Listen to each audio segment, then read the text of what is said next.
Oh, maybe he's got the microphone selected to the phone and not his headphones.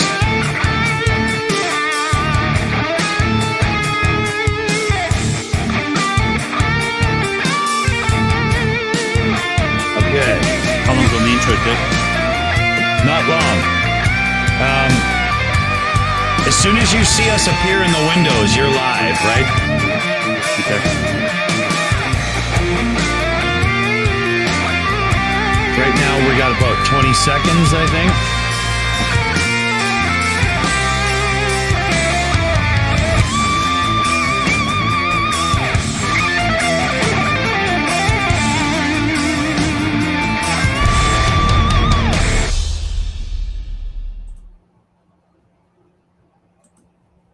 And good evening, everyone, and welcome on in to the first ever debate on the iNetwork. This is a whole new format of a show. And we're really excited about it. Tonight, we are also running a simulcast onto MC Toon stream. We're all really grateful, for MC Toon to, first of all, agreeing to this debate on our channel. And we're also going to be streaming this live on his channel as well. So if you're watching us on hello. If you're watching us on MC Toon's channel, hello to you too. I'm Cheesemondo. I'm going to be your host for the evening. And let's just introduce the guests. So tonight's debate is going to be about geocentrism versus heliocentrism. That almost went out of my head there for a second. We, of course, got MC Toon, who's going to talk about everything from a geocentric point of view. MC Toon, for anyone who doesn't know you, tell us all about yourself, what you do on YouTube, and just give us a quick nugget of information about what you're going to be arguing. Oh, thank you very much. Well, the Earth is a globe, and I'll be showing evidence and measurements for that, and also how it could not possibly be flat. I do debates every Tuesday, pretty much, on flat Earth, 5G, and other interesting topics as I find people that want to come on, or just topics that are interesting. So thank you very much to the iNetwork. I'm glad that we can do this simulcast kickoff for your debate platform. We're all really excited, so thank you very, very much. Joe, just give us a quick is Joe there? Well, just give us a quick introduction of yourself if you are there. Don't see him. Yeah, we're having an issue with Joe's connection right now. He's about to come back in and try it again. So why don't we give him a second, and I'll run down the rules and the format of the debate and how we're going to be running things tonight. Awesome. So we've got a proper scripted formatted debate. We're going to be doing opening statements, opening rounds of 10 minutes apiece. And then afterwards, each participant will give a 5-minute evidence for their position, and then will be crossed by the opposing person for a 3-minute. We'll do that a couple of times, 3 times actually, and then we'll do some closing arguments, and then we'll get to a Q&A period. There won't be any yelling and screaming and over-talking. As you can see there, we've got a scorecard up, so each round the viewers will get to vote, and we'll see who wins the round. That's worth 3 points. Myself and Cheesemondo will also declare a winner of a round, and we give 1 point each. And we have a couple of people watching in the chat for fallacies. If you get called on a fallacy, we won't interrupt you. You get to continue, but that docks you 3 points. In the end, somebody's going to win. I still haven't heard back here from our second contestant, so we might need an extra second here. There was a push in the background where on the iNetwork here, myself and Cheese and a few, we've been wanting to get some debates going, and we didn't want them to just be instant dumpster fires. We definitely wanted to bring something out that would be a bit more structured and formatted, and a very balanced place to be for everybody. Now, I know coming from myself, that might sound a little bit like, yeah, right. But no, I'm kidding. I'm not kidding, because, we're not doing a screw around kind of thing. We're getting this pretty good. I'm just hearing from Joe now. So, Cheese, you got to take it away for a second here, buddy. That's okay. You've kind of caught me out there. This, of course, is a family-friendly. Well, I isn't really family-friendly most of the time, but MC Toons is definitely family-friendly. So if we could all avoid saying the words that we shouldn't, that would be greatly appreciated. I'm speaking mostly to Dick Dawson. I don't need to tell MC Toon to behave on his own channel. Okay, so sorry to cut in there. But Joe just got let us know there, MC Toon, that he is switching from his phone to his computer to try again. Oh, okay. So, Hopefully that'll work. Yeah, that should be a little bit more prosperous and advantageous to the whole show in its entirety. So, MC Toon, why don't you give us a rundown on how you met Joe and how we got to the debate? We'll give him a few minutes here. Joe was on Facebook, and it was in one of the several different Flat Earth themed groups that I'm in. I'm in there just discussing, sending evidence, which of course is rarely countered with anything other than or a subject change, and also to find future guests. So I have on occasion find different guests. So that's where Joe came from. I am hearing a little feedback, so maybe that's Joe coming in. Yeah, he is. Okay, so let me get his feed here and see if we can't get this all situated. The echo is probably, I could maybe try some noise cancellation over here. I'm not sure. We'll get this all sorted in just a second. Joe, gotta put his feed here quick. I'm talking to myself now. Holy. Okay, there we go. So let's see. Well, we've got his audio. Joe, can you hear us? Yeah, are you hearing us? Yeah. We hear that loud and clear. Okay, all right. Well, let me see if I can fix that. All right. Dick, they're saying the I think the frame rate on the live stream is a bit low. I don't know if it seems to be. There seems to be something with the service we're using tonight that keeps going up and down because I'm spewing out. I'm trying to spew out 30 frames a second, and it's no problem from OBS. It's doing it perfectly. But somehow going from this OBS Ninja into OBS seems to be giving us an issue that it wasn't earlier, and I'm not sure. The idea here is let's just let it run, and I bet it's going to literally just fix itself. I think it's one of those things. My internet at home actually dropped twice today too, so I might be having some ping issues. I'm not 100% there. Yeah. Well, but Joe's video is much better now. There we go. Yeah, there we go, Joe. Oh, I said it too soon. Oh, and then he went. Oh no, it went off. Yeah. Okay, hold on. Let's see if we can bring him back here. Joe, you were on camera and it was working great, buddy. What happened?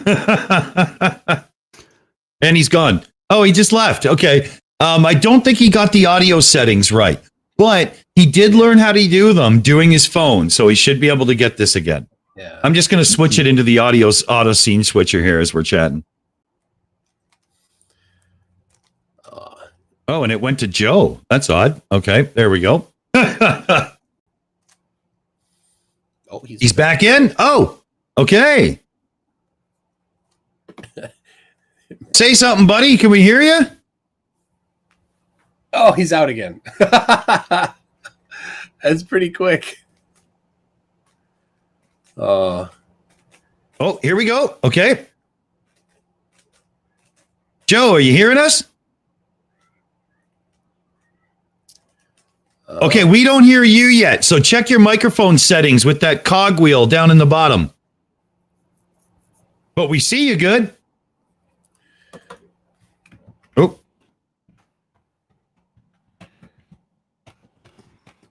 Just try another setting. My internet died twice today. Oh, yeah, see? It's got to be NASA's fault. I agree. Hey. See, the chat knows, man. NASA paid me to say it's not NASA's fault. I didn't get my check this month yet, so you know what? I ain't doing any shilling. Yeah. Okay, he's bouncing in and out. We're trying. Wave if you can hear us.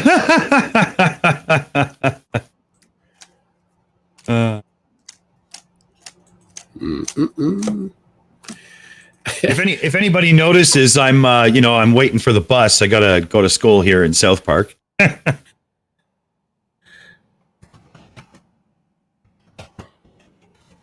Let me look over here. There's been nothing from him, so he's trying again. He hasn't asked me any questions yet. Those mountains are CGI. Ooh, yeah, I gotta go with that. Yeah. Cartoon graphics. Okay, he's back in. Survey says. Oh, Matt Captain Schendler got your check this month, Dick. It was only $3, so he cashed it. What? $3? That's a heck of a lot of zeros missing. I got to be talking to somebody. Hey, that's double what you got last month. I could do this for a little while, I guess. Okay. Oh, he's in. I see video. Okay, he's got a different feed again, so I got to fix it up. Try that mic setting again, Joe. I'm not hearing you.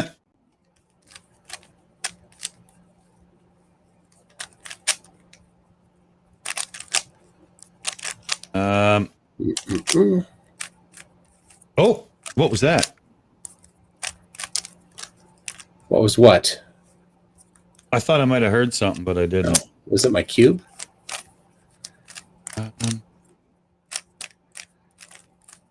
Yeah, it could have been. Don't inject me. I'm solving the cube between the frames that are updating slowly. Okay.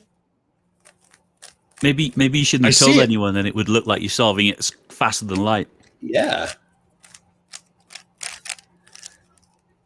There we go. I see him. I see. Okay, so I see Floofy the Freedom Eagle showed up. he's not able to figure out the audio settings because there's maybe too many selections on his computer. You gotta select the audio source that I've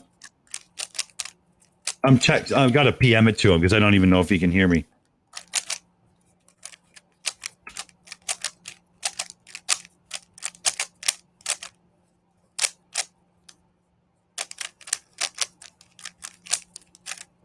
There we go. MC Toon, Yes. there's been a couple of super chats on your channel. Do you want to read them out? I or do you want me see to that. read them out? Yeah, we've MJ has a $2 super chat with a fox with hearts. So, thank you for that. What did the fox say? And Dr. Peel for $2 says greetings from Matt Powell's backyard. Apparently, Dr. Peel or somebody's been going around saying that Matt Powell has a giant inflatable banana in his yard. I don't know what that's about. It must be some prep for some joke or something. I don't know. It's got my interest peaked. So. Interesting. And Quentin Williams, oh my gosh, I'm saying it wrong. Corin Williams is a new member at the Newton level. Thank you very much. Oh, cool. Mouth Reader would ask me, what's the fastest time I've solved a cube? Just under a minute. I don't really try to do it very quickly. And in order to do it that fast, I have to have a couple like things that line up easily. So like after I solve the top and bottom, I flip it around, and then there's 4 more algorithms that I do. And if maybe 2 of them I don't have to do because the pieces are already in place, then then I can get a good time. But that's all I do.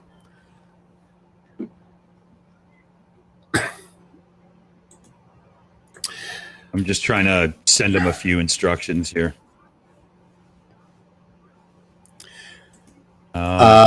Here we go. From Floofy the Freedom Eagle, or FTFE if you know him. He says, I figured out why folks are so mad at Perseverance. It's already found more intelligent life on Mars than you get in the average flat Earth convention. I've been to an average flat Earth convention. I think he's onto something. Wow. Oh, the banana joke comes from Simon Dan.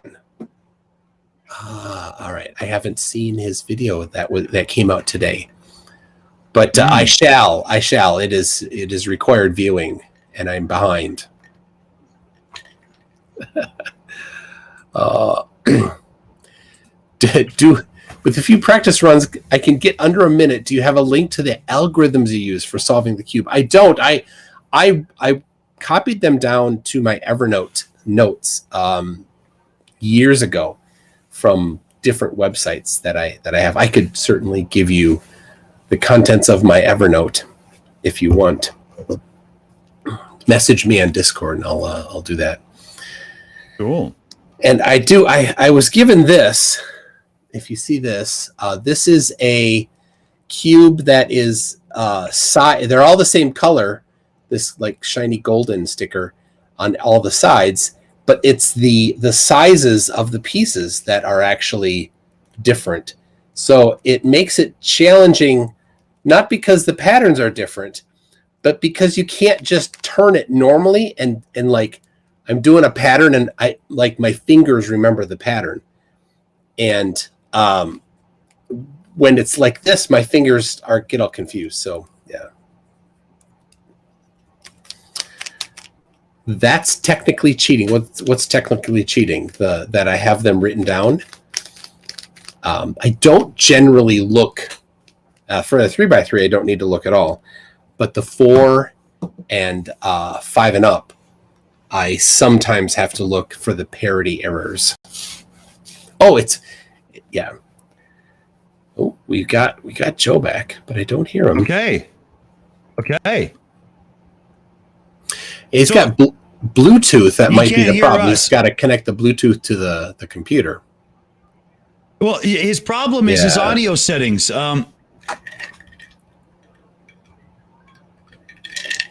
Right. I'm trying to get him in that little chat of ours to read above, because I told him it's he's got to go to that cog wheel, and then the first one, audio sources, is his mic, and then audio output destination is his speakers, and we got to go through those and get it right. He's just got to try them one at a time until we can hear him. Right? Can you hear me?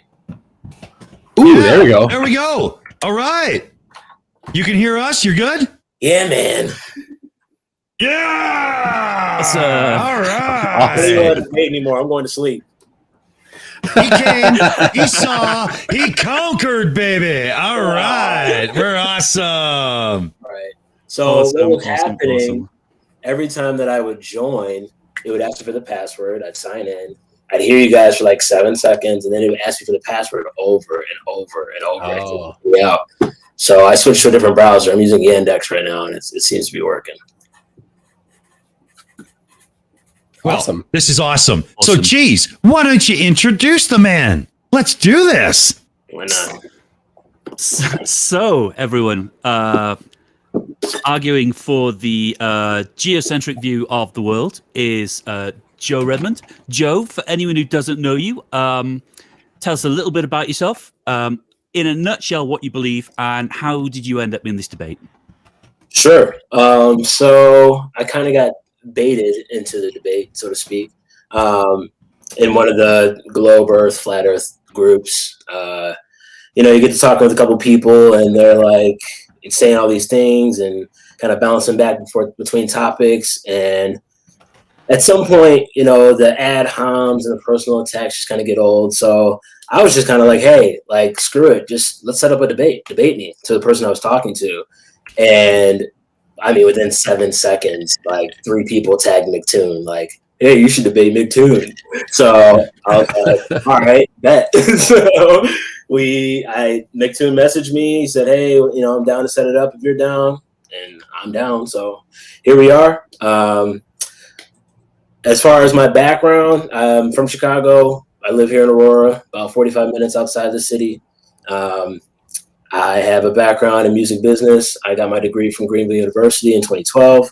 I currently run a studio called High Society Media out here in my area with a buddy of mine, Eddie Megan. And you can follow us, for anybody who wants to check that out, at HISO Media on Instagram, HISO Media. Currently also working on a podcast with my fiance, Chelsea, called Higher Burning, where we actually kind of take like a baby step approach towards some of the conspiracies and kind of baby stepping down the rabbit hole a little bit. You can follow us at the Higher Burning podcast if you want to check that out. Also on Instagram. And I'm also a licensed investment agent for PFS Investments. It's one of the largest firms in the U.S. So my background's kind of spread around. It's kind of random. I currently work for a very well-known tech company. Can't say the name right now, just for work's sake, but it's pretty obvious who that company might be. So my background is pretty, like I said, pretty diverse. And yeah, I'm just a flat earth squirrel trying to find a nut, I guess. I think a lot of these things that we talk about here with conspiracies are a lot easier to decipher and a lot easier to really see the truth for what it is. So I'm just kind of hoping to shed some light on that. Cool. Just for clarity, are you arguing for a geocentric view of the world or a flat Earth type deal? Well, and that's kind of why I wanted to do the debate too, because I feel like a lot of misconceptions get thrown around. A lot of straw man arguments thrown at flat earthers about what we believe and what we don't believe. The picture of the flat earth floating in space, like that's ridiculous to any flat earther. I use the term flat earth as common vernacular. That's what anybody who's really a geocentrist kind of gets labeled as for the most part. So I'm kind of one and the same. Not only is the earth the center of the known world from what we can observe here, but also from our observations, it's a level playing field, so to speak. So kind of one and the same. Okay, thank you. I only need to introduce the family-friendly version of Dick Dawson, who is going to be your moderator for this evening. Mr. Dawson, how are you doing? Would you tell us how this is going to work and what the rules are, please? Yes, let's go over that quick. We did touch on it earlier, but now that we're in full gear mode, let's do it properly. So we are having proper timed rounds. This is not going to be an argue, yell, and scream moment. We're having 10-minute opening statements per participant. And then we will go into the 3 rounds where one person will give 5-minute evidence for their side and the other person will cross for 3. We'll do 3 rounds of that, and then we'll have closing arguments. After each round, the viewers will get to vote on who won the round. That will assign 3 points. Cheese and I will also assign 1 point each to the winner. Any fallacies called by the viewers in the chat will deduct 3 points, and at the end, we'll have a winner. Fallacies, we will not be interrupting the person speaking. They are just for points. The person gets to do their argument as they see fit. Behind the scenes, there was a coin toss, and MC Toon has struck gold and will be giving his opening statement first. MC Toon, the floor is yours, and we will start the clock on your first word. All right. Well, thank you very much. I do have up my presentation, if you want to show that. I have here the map that I see on the wall behind Joe. Joe has the Gleason map. This is the which is in AE map, so I have the AE map here. So I'm showing on the equator 0 degrees north, 20 degrees east, which is in the middle there of Africa.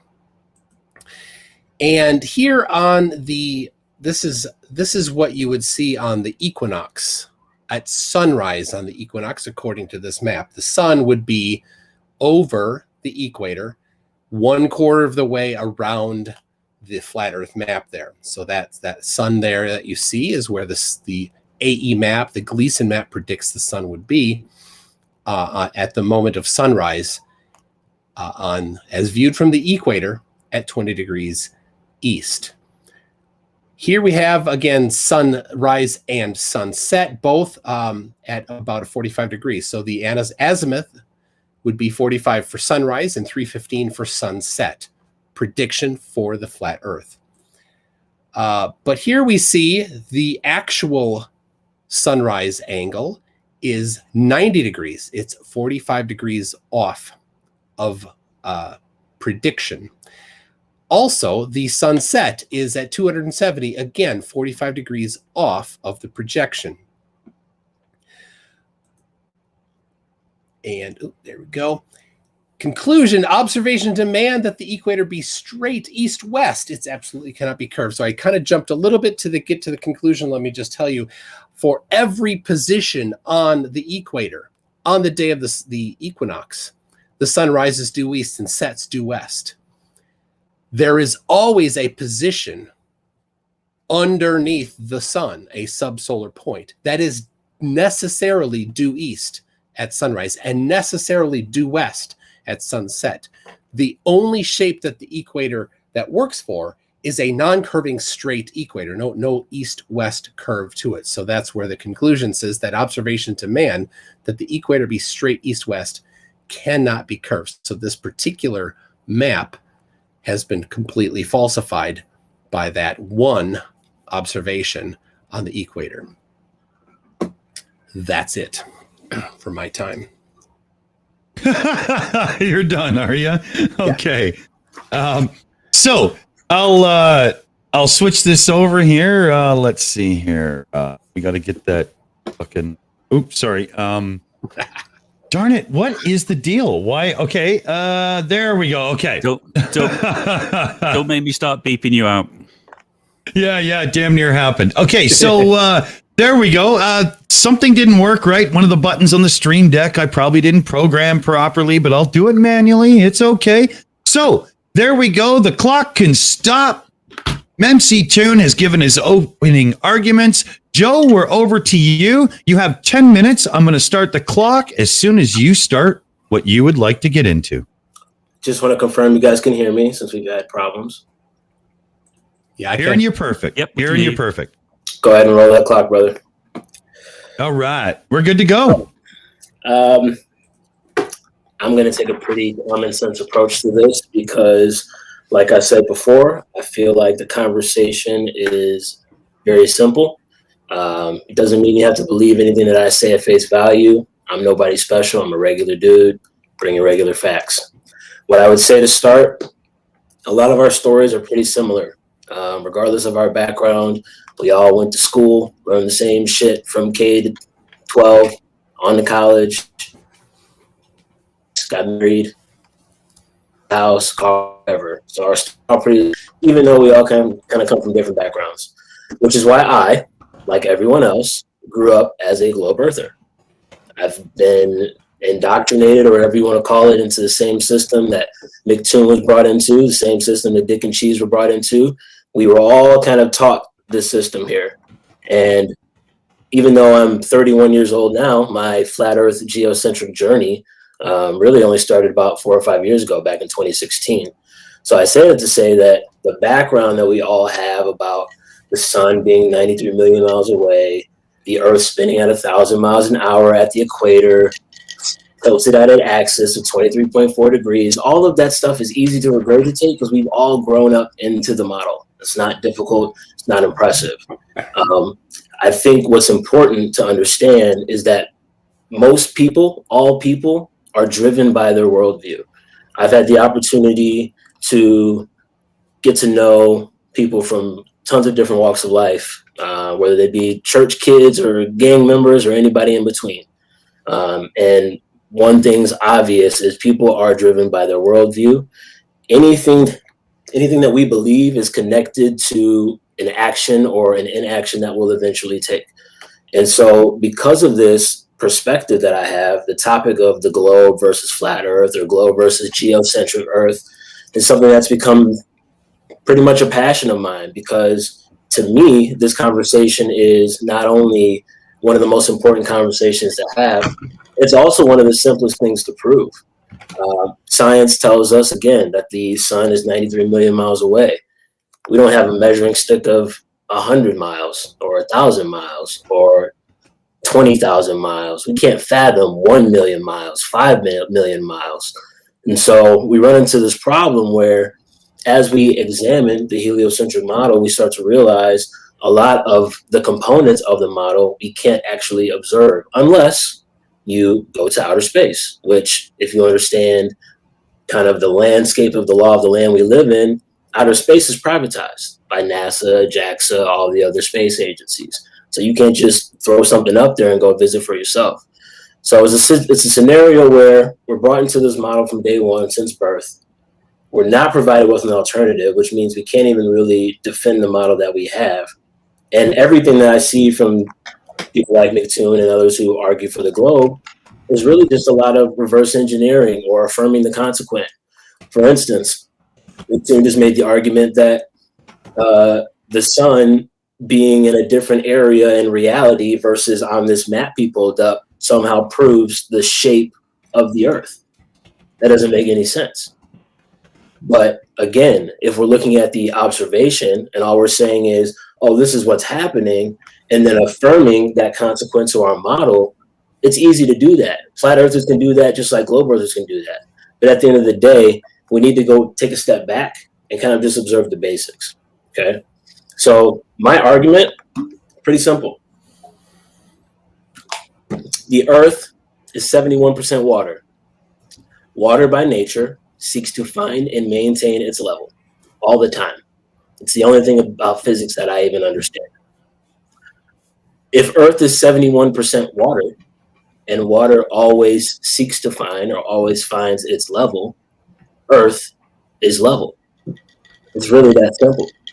Now, certainly, there needs to be observation involved, right? We talk about science, which a word that is derived from the scientific method. So we can't just use science in a blanket statement. We have to talk about the observed world and how we study the observed world. It's very simple. We take the measurements given to us by the globe, we project them to any type of observation we see in the real world, and I'll give several here in a little bit, and we don't see curvature. It's that simple. If the earth was curved, we could see curvature. This debate wouldn't be going on, after hundreds of years of it being settled with guys like Copernicus and Newton, who told us that the earth was a globe and gravity is the glue that holds everything together. So I just think that the idea of trusting people who we think are telling us the truth because we lean on their authority, that's a logical fallacy. We can't appeal to anyone's authority. And at the end of the day, the world that we live in, we talk about conspiracies. Everything that we live is a conspiracy. There's lies in the water that we drink. There's lies in the food that we eat. There's lies in every government agency we know of. So the idea that maybe this argument is too big or it's too out there or something like that, it's just ridiculous. So at the end of the day, we know there's no curvature because we can't see it. We know the earth doesn't move because we don't feel it. We don't experience it. Einstein himself said that you can't project what the spin of the earth is doing based on any optical observation. So we can't just look at the sky. We can't just look at the stars and the sun and the moon and just automatically affirm that that's happening because the earth is spinning, especially when we see the same constellations every night of every day of every year, right? If the earth is spinning at 1,000 miles an hour, moving across the earth, across the sun, 66,000 miles an hour, traveling through space at millions of miles an hour through the galaxy, how do we see the same fixed stars every single night in their same positions? So there's a lot of questions that people are asking. I'll get to some proofs here in a little bit. I had a little bit of other stuff I wanted to talk about, but in short, we see too far, we feel no spin, and everything we observe over our heads, the sun, moon, the stars, they act as if Earth is center stage. I'll yield the floor at this time. All right. There we go, ladies and gentlemen, and everybody watching here this evening. We have our 2 opening statements in the bag. So, Cheese, do you want to take it for a second? I'm going to fire up the poll, and we'll see if the viewers have an idea on who won the round. Now, over on MC Tunes channel, you won't see the poll we're running. But we're running a poll, so you put a 1 in the chat if MC Tune wins the round, and you put a 2 in the chat if Joe wins the round. MC Tune will let us know, roughly what the vote is, and we'll be able to get this going on. So to be clear, those were meant to be opening, and I did not do my opening, which was just going to be nothing anyway. So yeah, I didn't know that was being I don't know if that's a round or not. That's all right. It's all good. No, so he did the right thing. I just skipped right up to my presentations. All good. Okay. So, Cheese, what are your thoughts on the round, and where would you give your point? Oh, goodness. I don't know. I do have a question for Joe. I know it's not the time for questions, but this has come up in the side chat a lot and in the different, both chat streams, actually. And do you most people in the side chat would argue that geocentrism and flat Earth are two separate things. What would be your response to that one? Kind of like I was saying earlier,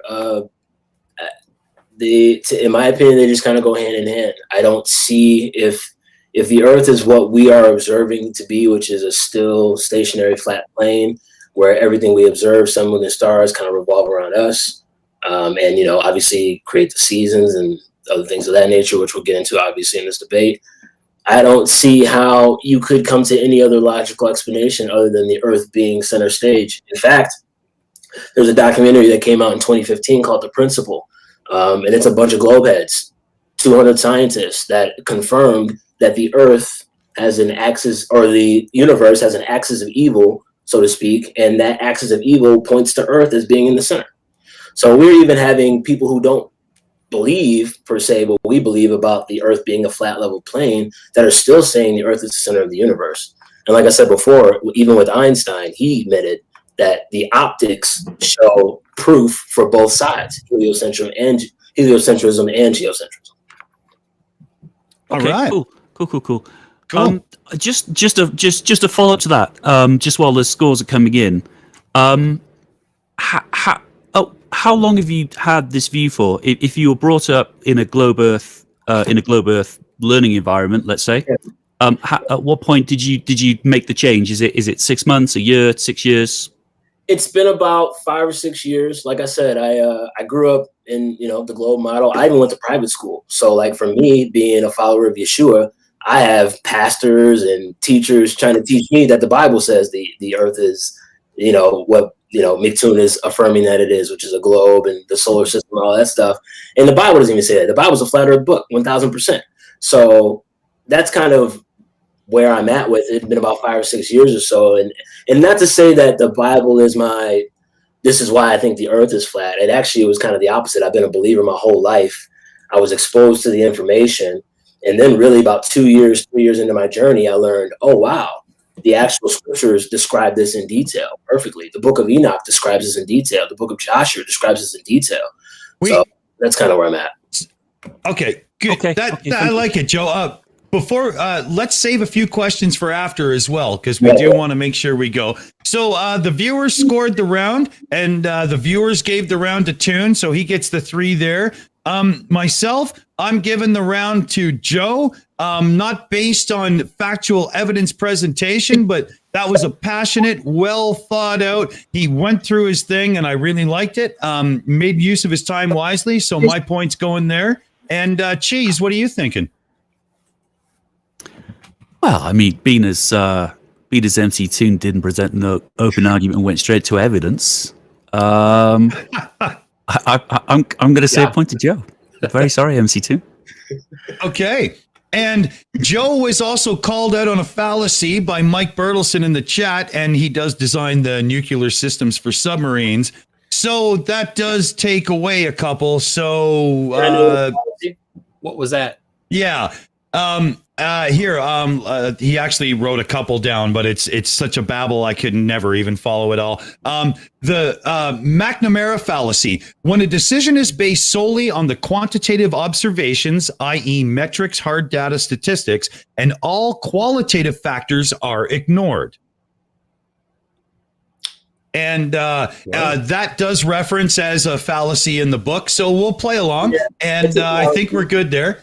I do think, Joe, as it comes to points, I don't think you're going to be lacking on this one, because as you saw, you're scoring already. So I'm really liking this is how it's going. I think you both did a great first round. Let's get into the second one. MC Toon is going to give 5 minutes for globe evidence. So MC Toon, the clock starts when you start as well. Oh, well, since I already gave my evidence, I'm going to have to do something else. So on the fly, I'll make up another one. Don't worry, I'm good. You can see on the wall behind me some maps, and I have never used this in a debate before, but I used some maps as a challenge. You can see here, if you're looking on the screen, if what I'm presenting is showing some maps, the operational navigational charts, which are flight charts used by real airplanes, real navigators since the 40s and 50s. They successfully completed their routes. The key part is that when you are planning your route, when you're going to fly somewhere, you need to know how far it is so that you can get the right amount of fuel. If the map on the wall behind Joe is accurate, then anything south of the equator, the distances are significantly farther than they are on a globe. So these charts have been used to plan routes successfully in Australia and South Africa, across the ocean, between places in the southern hemisphere successfully, and they were able to accurately calculate the amount of fuel they needed. So they're good maps. They're useful maps. They must be accurate, or all of the planes would have gone down. So I used this set of charts to plot out a route that was the one I'm showing right now. Goes from Johannesburg to Hong Kong to London Heathrow, and then Heathrow back to Johannesburg. And that has, at a total, 263 degrees in the triangle that it creates. Now, we know on a flat surface, a triangle has 180 degrees. On the surface of a sphere, a triangle must have more than 180 degrees, and this has 263 degrees, a lot more than the 180 that would be the correct amount on a flat surface. So here you can see the work that I did. I'm going to skip ahead so you can see how I actually assembled it. And is it going to show me an ad? Oh, don't show me an ad on my own channel. Yep, there we go. Let's see. And here I assembled this dome in my kitchen. My wife was so excited about it. And right there it is. I put the charts all together on this three-dimensional sphere, half sphere, and they all fit together very, very well, perfectly, I might say. Again, confirming the accuracy, that we already know the accuracy of the maps, and then confirming that it fits on the surface of a dome and a sphere. It could not fit on a flat surface because when they lay out on the floor flat, it forms a three parts of a square, not a triangle. So there you go, flight charts. I concede the rest of my time. All right. Well, that was a good one. Let me get that sharing off. That button doesn't work. I have to do it manually. It's kind of a pain in the butt. There we go. All right. So we'll kill the timer. And we're going over to Joe now for a 3-minute rebuttal. I'm not going to bother setting the timer. If it's 10, we know what the damn time is. We can count. So, Joe, the floor is yours. You got a 3-minute rebuttal, and it's all yours as soon as you start. Yeah, so first I'm just going to address a point about the map. I have not once mentioned anything about a map, so that entire argument is a straw man, which nobody in the chat will call out. It's cool. I'll call it out myself. Secondly, when it comes to your argument about the correctness of the maps and the angles and the flight patterns, we have done observations. I have done observations on my Facebook. I will drop a link to a couple observations that I'll actually email you here as well, where flight patterns specifically in the Southern Hemisphere are dramatically different in reality versus what we should perceive. For instance, if you're looking at a globe, which I don't have one, but if you were looking at one, you would see from, for instance, South Africa, South America, should be a straight shot across the ocean. I knew you had one. Too, and thank you. So can you show us South Africa and South America quietly? So there you got South Africa.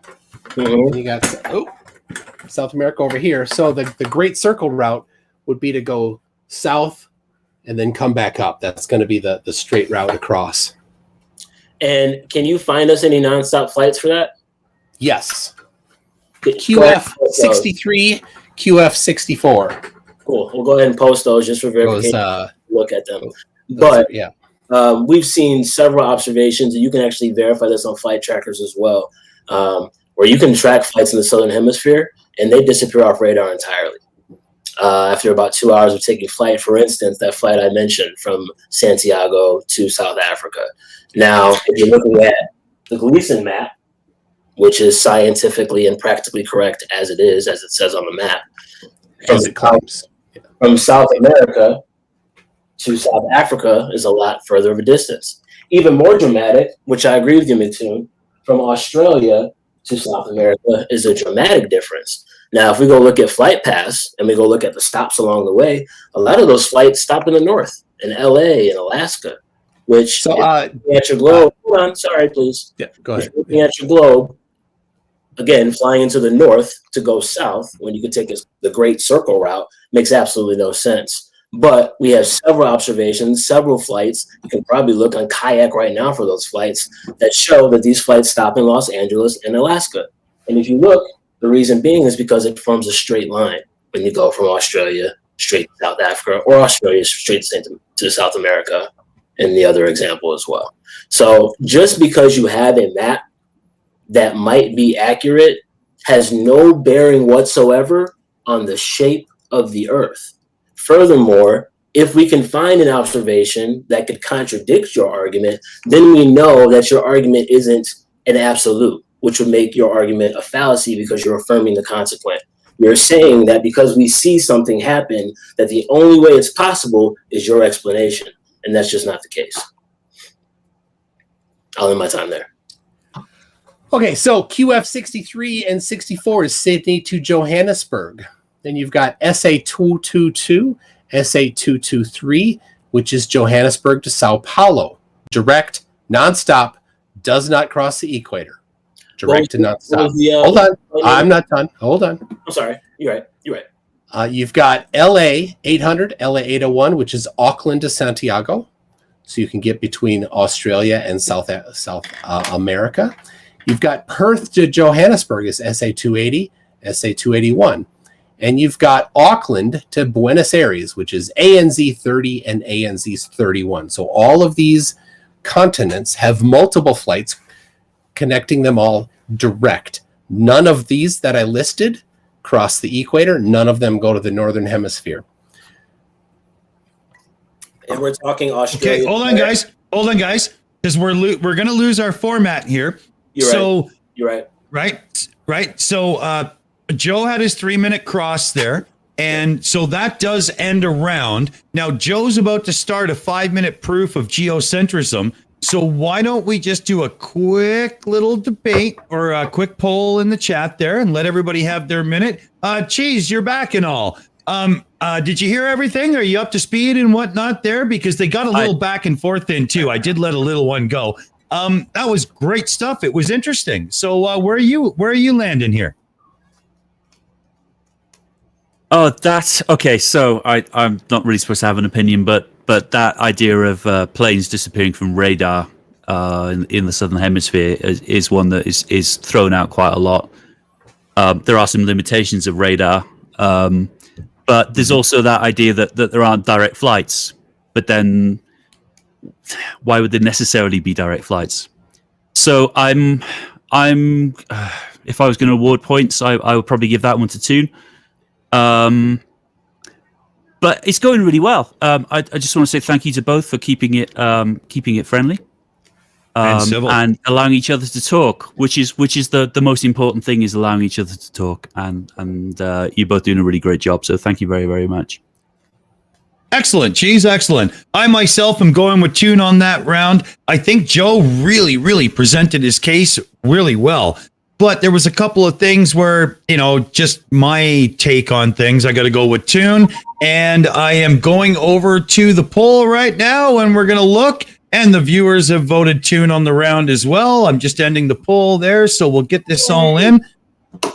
And we have Joe is now going to step up with a 5-minute proof of geocentrism. Joe, the floor is yours. As soon as you start to talk, I will start the timer. It's all yours, buddy. Cool. Let me see if I can screen share real quick. How we looking? All right, here, let me just go over to my thing. When you start to screen share, I get a new link that pops in, and then I can put it over in the screen share. I'm just waiting for it to kick in here. Okay. Oh, wait a minute. Oops, I started your clock. Sorry, I fixed that. Okay, brother, no worries. No worries. All right. It is a new setup, and we're stumbling through the odd tech issue, but we're pretty good on it. We're getting it, eh? You know, not too bad, right? You know? Ooh, A for effort. Thank you. It says that I'm sharing the application window. All right, let's see. And share. Okay. How about now? I'm not seeing it yet. Tune, can you unshare? Maybe yours is in the way. Sure. There we go. Okay. Try again. All right. Yeah, try again there, Joe.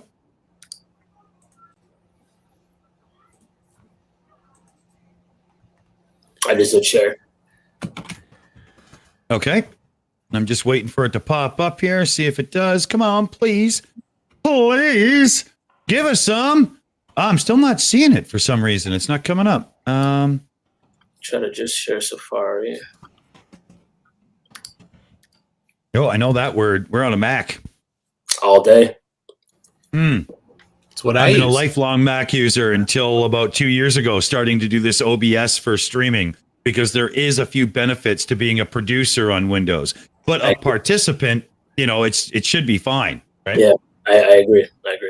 I would suggest in the future, Joe, using Google Chrome for some of these services might be a bit more compatible. Yeah, I just can't rock with Google. I know, but all you have to do is one throwaway account. Don't use it for anything, and then you know what I'm saying, right? It's all good. Yep. You know. You are absolutely correct. Yeah, because I know your reticence. I understand. I get it. You know. Yeah, I'm hitting share. It's not working. It could easily be a browser thing for sure. Okay. I tell you. Go ahead. Yeah.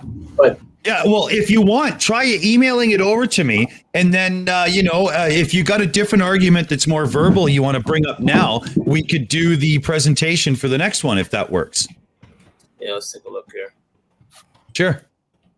Yeah, but actually, I need the screen for both of them. So I tell you what, let's go ahead and start the clock. It's fine.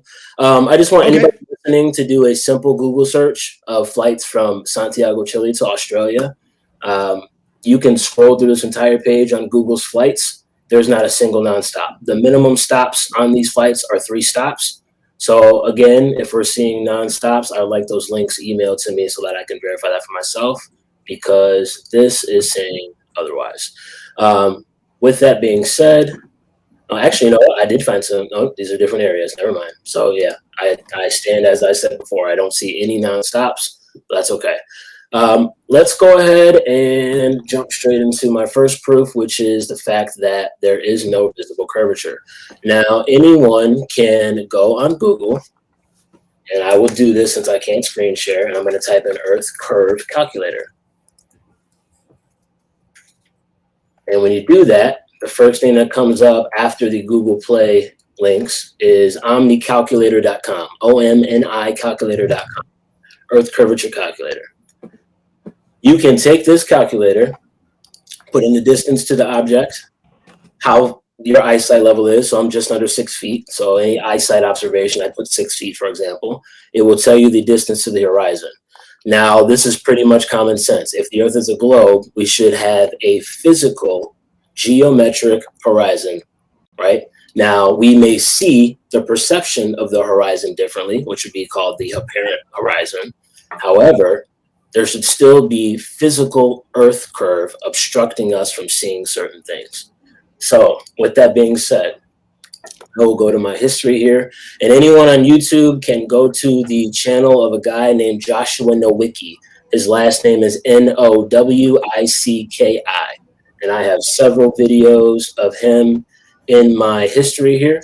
I do want to try to send 1 or 2 of these, so I am going to do that. But this is an observation of Chicago, where I live, from Michigan, from a dune area in Michigan. That area, if I have it here on my phone, is 82 miles away from the Chicago skyline. Now, if we go to earthcurvecalculator.com and we put If in you've 80. got, Yep. Joe, if you've got this picture, you can PM it to me on Discord, and I can bring it up on the screen. Perfect. I'll pause this time here. I mean, the clock's actually running because if I stop it, it'll reset. It's just throw together setup here. But don't worry, we'll give him his time, people. It's no big deal. Yep, these are a few easy observations here. Share in direct messages to McToon and Dawson. Boom. So I just sent one. This is the Chicago skyline from Michigan. Now, I'd have to double check. This is either 60 miles away or 80 miles away, depending on which dune it was taken from. So I'm going to be generous, and I'm going to do 60 miles. In fact, I'm going to be more generous. I'm going to do 50 miles, just to be safe. And eyesight level, this guy was on the shore. But again, I'm going to be generous. I'm going to put 10 feet. He's a 10-footer. And it says the distance to the horizon is 3.87 miles. The obscured object part, so the information at the horizon should be below 1,418 feet of curvature. So 1,419 feet of curvature. Now, the Chicago skyline, the Sears Tower, is only 1,400 feet tall. But if you see in my observation, and that's a time-lapse video, it's not a photo. In that time-lapse video, you can see the entire skyline. Now, all I would ask from McToon or any Glober is to explain where the 1,400 missing feet of curvature is. I will send a second observation here because I already know McToon's argument is it's a mirage. And so my second observation is the exact same person making the exact same observation at a different day.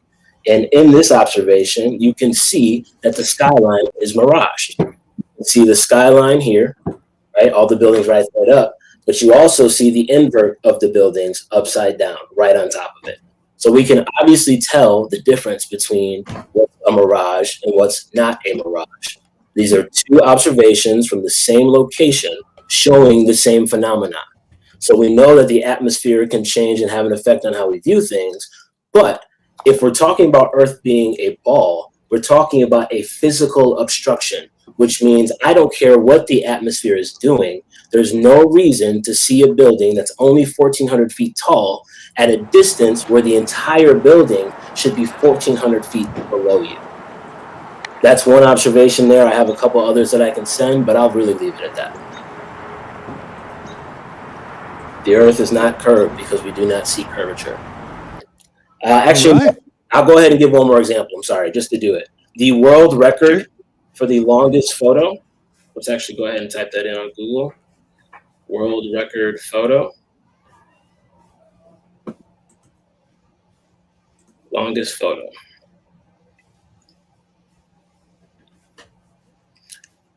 Let's see here. Longest landscape photography. I believe the world record for the longest photo is over 200 miles. It's a stretch of mountains, yes. Pic Gaspard in Spain. It was photographed on July 13th, 2016. Photo was taken with the Panasonic Lumix FZ72. This mountain range is from 275 miles away. Now, depending on the elevation, obviously we're going to have to take that into effect. And I'm looking to see what that observation is, or the observation height is. But even if I gave it 1,000 feet, which we know it's not 1,000 feet, I can say that for sure. But even if we gave it 1,000 feet of eyesight level, 275 miles away, this mountain range, we're missing 37,000 feet of curvature. Now, if you want to call that a mirage and you want to say it's refraction, I would ask you, how then does someone set a world record for a picture that's refraction and not a genuine image? So those would be my two observations, and I will yield my time with that. All right. So I'm going to hand it over to Cheese Mondo here because we have a little housekeeping to do. I'm going to run that poll quick, and we'll get to the next round. Wait, isn't it my turn to respond to that? Oh, yeah. Sorry. Jesus. Yes. Sorry. And then we will hand it over because we got some super chats to read out from both channels and stuff. So after this round, we're going to do some housekeeping too. Okay, so I received the two videos that you sent, and I've seen Chicago, and Lakeshore Drive is missing. So there's a problem with that. Now the distance is 50 miles. That's about right. 51 I got as you were talking, but the elevation is unknown. Unless Joshua was specifically stated where he was, we don't know the elevation. The elevation has an impact on it. But the most important thing is that you don't get to strawman the globe. Refraction is part of what we see. That is the globe model. So your calculator completely ignored all refraction. So I will pull up the advanced curve calculator here. Now we miss in your observation, we miss a lot of things that you need for a quality observation. For example, measuring the coefficient of refraction. The coefficient of refraction is dictated by the vertical temperature gradient. And all you need is 1 degree Celsius per 10 meters of vertical distance to curve a ray of light with a radius of about 4,000 meters or 4,000 kilometers. That's all you need. So on the globe, the prediction is if there is a coefficient of refraction of 1.0, which equates to a 1 degree per 10 meter vertical measurement, that is predicted. There is no distance that is too far to be seen on the globe. That's the globe model. Any other thing would be a straw man of the globe model. So that particular observation, since we don't even know the vertical temperature gradient, it could be a 1.0 coefficient of refraction. So measurements of that would be absolutely necessary to confirm that it is not that much of a temperature gradient. Now the farther one that you said, too many questions. You had way too much of a sloppy data there to even bother addressing it. So I'm going to ignore it. There's no useful information presented there.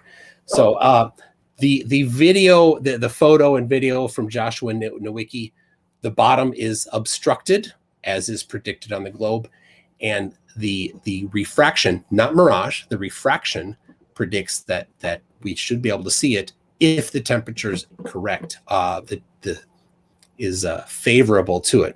Now, a mirage is when there is mirroring, and so your second example would be where you see inverted or doubling. That is a mirage, and those particular types of observations are very, very difficult to use any particular to make conclusions on because the conditions are so chaotic. So I get to respond. All right. Well, it's actually the next round start. So what we got to do here is, I always forget that button will not work. So what we got to do here is read some super chats from both channels and do a quick vote in the background. So MC Toon, why don't you start and get some super chat action going on, and we'll get the next round prepared here. I think Cheesemondo was going to do that with those. Yeah, okay. I'll read them out. That way, it's all above board and fair then. So first of all, thank you to everyone in the side chat who's commenting and joining the debate. Thank you to everyone who's watching. Thank you to everyone who's given super chats. And at the moment, those people are Truth Nerds for €2, I believe that is.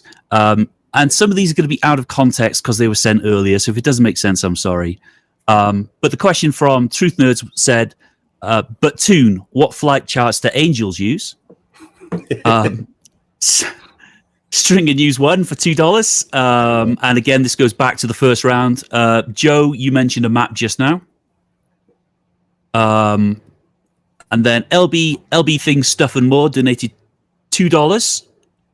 Who says for later, Joe, what is sea level? I don't know if you want to answer that one now, Joe, or we'll take that in the Q&A later. We'll take that in the Q&A later. Let's not derail the debate. Okay. I'll save that one. Can you Connelix Silver first? Apologies if I've ruined that one for you. Just says for $2, Joe Earth very big, you very small. Connell X Silver Fur again for $2. That formula gives us a parabola, not a globe. It's your fault. Geist View for $5 says, has Joe read the patent for his AE map based on a globe? Joe, the shore is not sea level. You need to add the elevation from sea level. Okay. And then Geist View again for $5 says, Joe, is the Willis Tower that long and skinny? You also can't see the base of the building. And then Truth Nerds for €5. I'm sorry, Truth Nerds, if that's dollars, I can't quite tell. I suspect it's euros. There is an entire website. Search for Beyond Range and Finestrelles, dedicated to Finestrelles. Apologies, dedicated to that record photo that explains how this works on a globe. Own goal. There is also. While I've been talking, one on MC Toon's channel for Dick Dawson, who says, so that's from Robeeb for $2. He just says, Dick Dawson's mane is luxurious. There's a couple that were missed. If I can cover those. FTFE says, I figured out why flirts are so bad. Oh, I already did that one. He says, sometimes when I'm sad, I just think about flat earthers and how lucky I am that I had a mother that actually loved me. Oh, burn. Oh, that is FTFE all over it. Wow. I'm sure his mother loves him very much. PSG Tony for $5 Australian says, does Mr. Redmond believe that? I'm sorry, PSG Tony put me to sleep. Does Mr. Redmond believe that every seismologist and earth scientist on the planet is an idiot or a fraud? Maybe that's better for later. Yeah. And then FTFE again says, please tell a flatty that all geocentrists think the Earth is a globe. And one more, I think. Oh no, we got two more. FTFE says he is right. Earth is level. Instead of just reading chats that are clearly aimed in one direction. Well, they're not chats, they're super chats. People paid for these, and we do have to get them out. And instead of waiting them all till the end, what we're trying to do is keep them in somewhat of a relevant place of the thing, right? You know, Sure. It's just kind of how it goes, right, Joe? You know? Yeah. People were talking that the surface of the Earth is 0.1% clams. I don't know what that is. And that was Stringer News 1 said that. And then somebody, Mr. Unite for the Children responds with European clams or African clams. He had to Monty Python it. That's amazing. Oh okay. That's good. Okay. So the poll is in. Go ahead, Chase. While we were talking, two more came in. Magic Productions for £2. Hashtag MC Toon for the win. Crisps, not chips. I like your hat, Joe. And then Stringer News 1 for $5 says, let me just move this to the screen so I can read it. 1,666 North Lane Shore Drive is 23 floors, not included in the 2-floor penthouse. Show me 1666 North LSD in the photo, please. I think that's missing, probably. So. Oh, that's funny. Okay. That's funny. So we need to get to around here. Any other super chats that come in? They're in the bank till later. What are you going to do, right, Joe? Joe was saying something.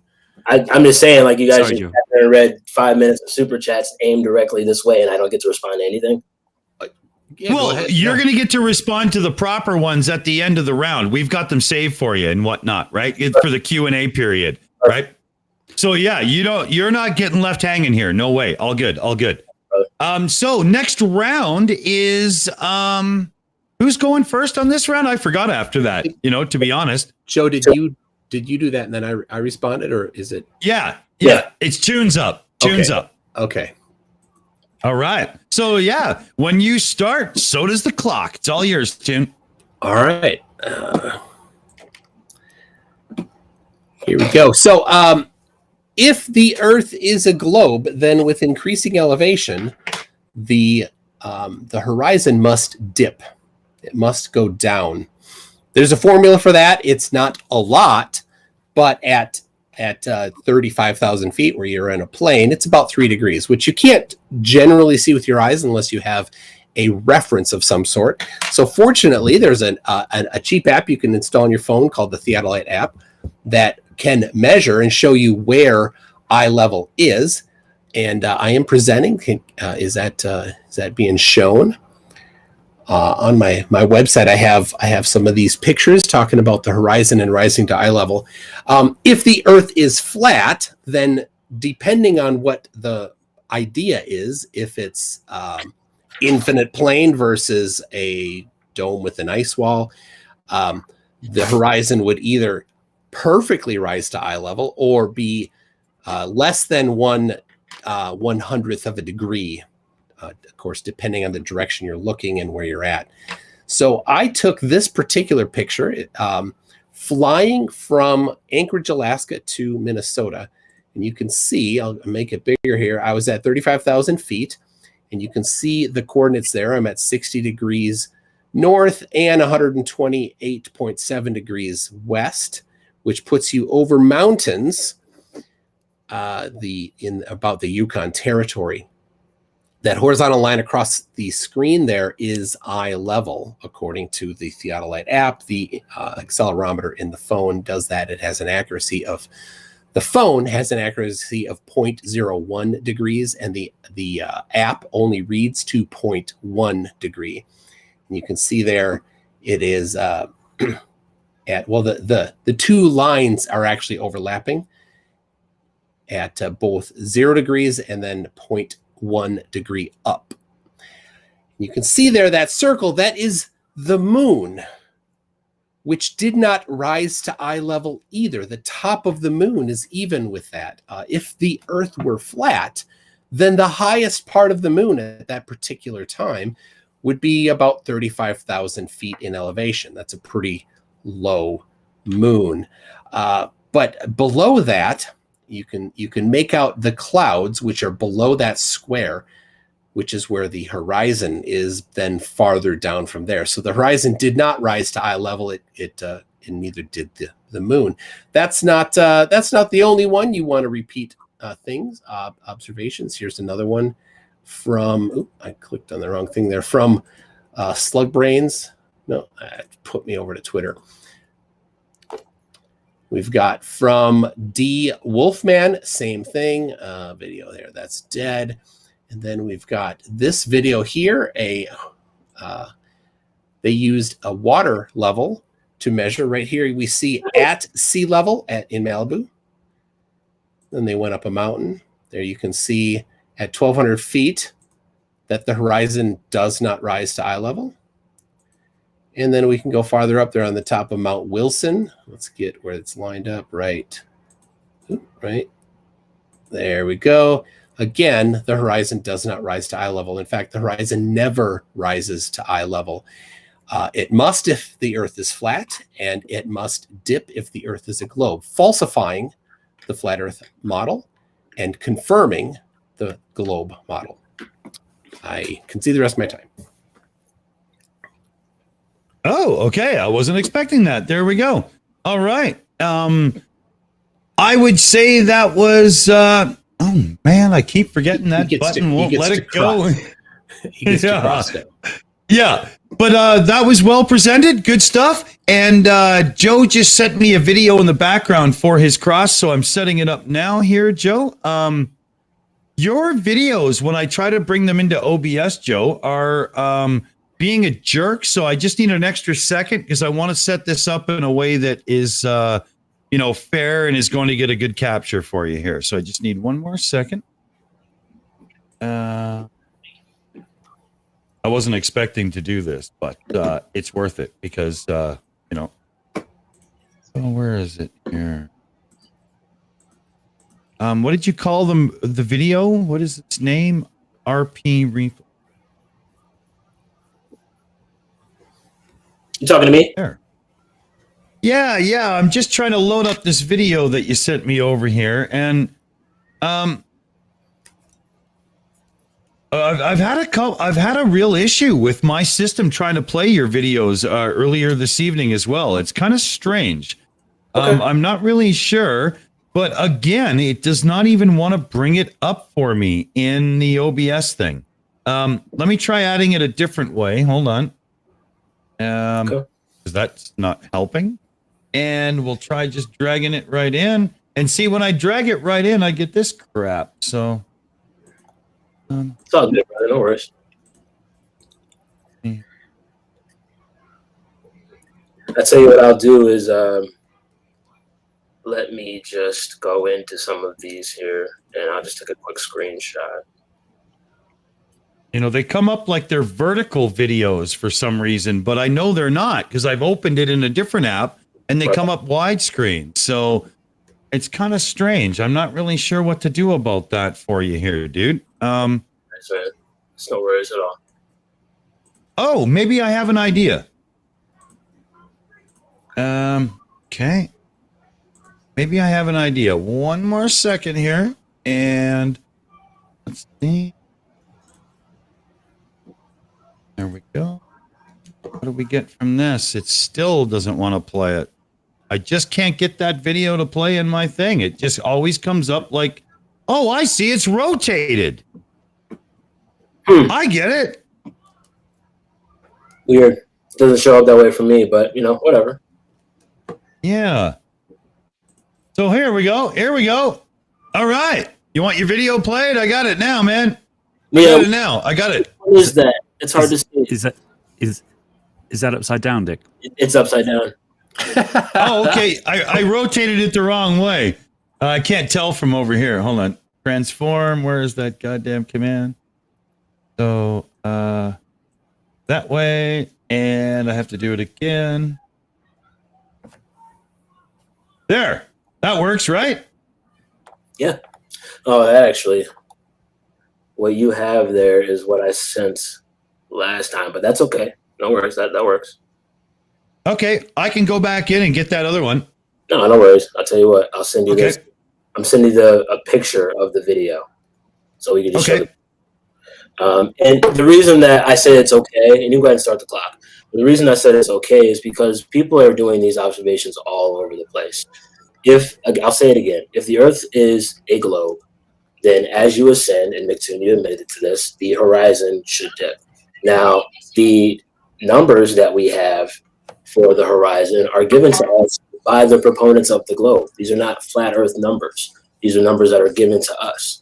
So when we take these numbers and we apply them to nature, into the observed world, and we don't see the curvature, that leads us to our conclusion, obviously. But I want to take the time to just address McToon's point, and then I can move to my own point here.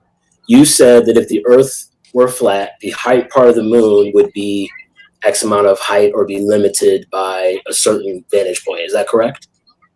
Yeah, because if the Earth were flat and the airplane was at 35,000 feet and the moon was completely below eye level, then the absolute highest part of the top of the moon would be no more than 35,000 feet. Okay, so what we're talking about in this debate is the shape of the Earth. So immediately when you say if the shape of the Earth is this way, then what we're observing in the sky should appear this way, is again affirming the consequent. I'm not making that argument that based solely on what we're seeing in the sky is proof of what we see down here. I'm simply saying if the Earth is a globe, then as we ascend, we should see the horizon stay fixed because the horizon is geometric. So if you look at my picture, for instance, this is me in a flight 3 weeks ago from Portland back home to Chicago, 35,000 feet. The horizon is in my camera view. I'm not looking down at the horizon. Where is eye level in that picture?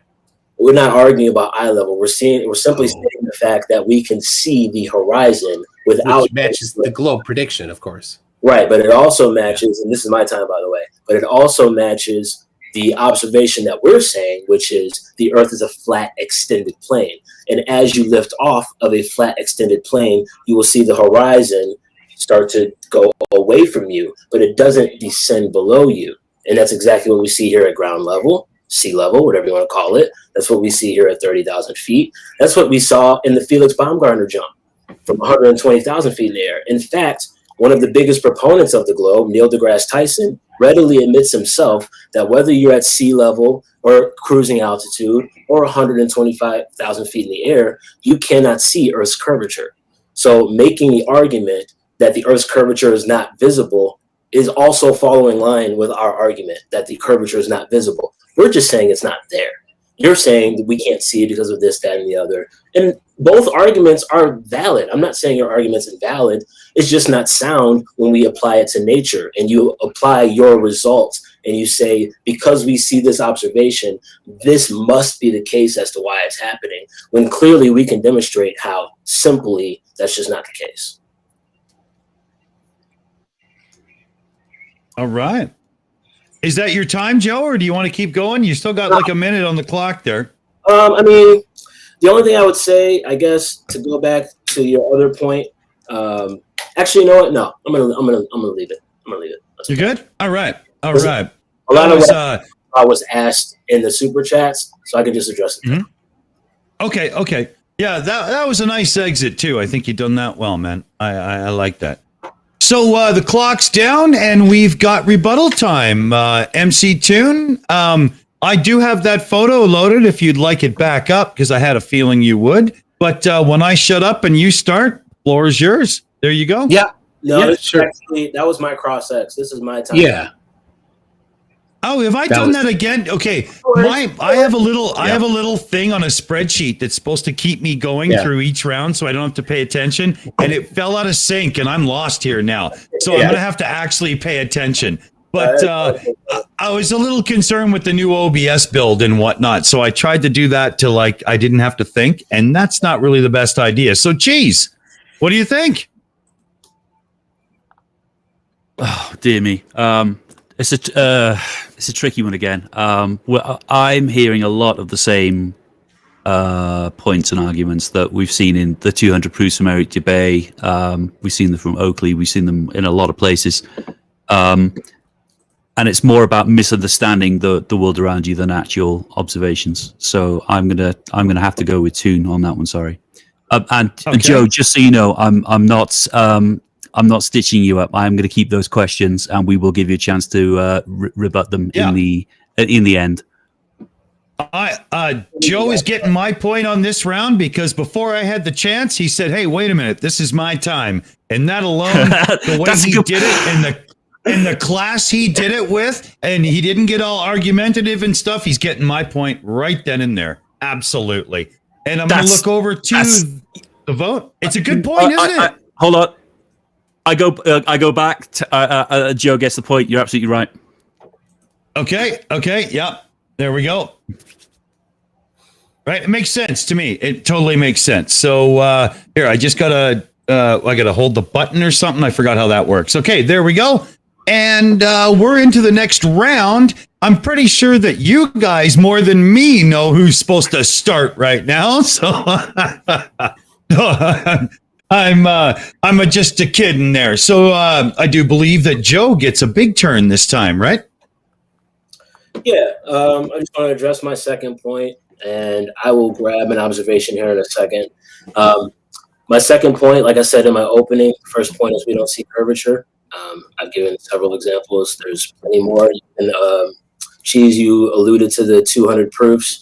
And obviously there's an argument to be made there that there could be a misunderstanding of how the observations work.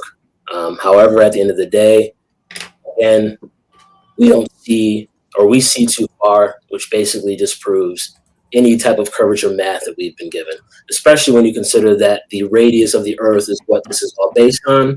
And no one's ever gone further than 8 miles to even be able to begin to decipher or make an argument about what the inside of the Earth is and how deep it goes.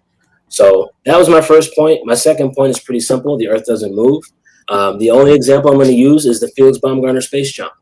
Felix Baumgartner went up from someplace in New Mexico, can't remember. Took him 2.5 hours to go straight up in the air.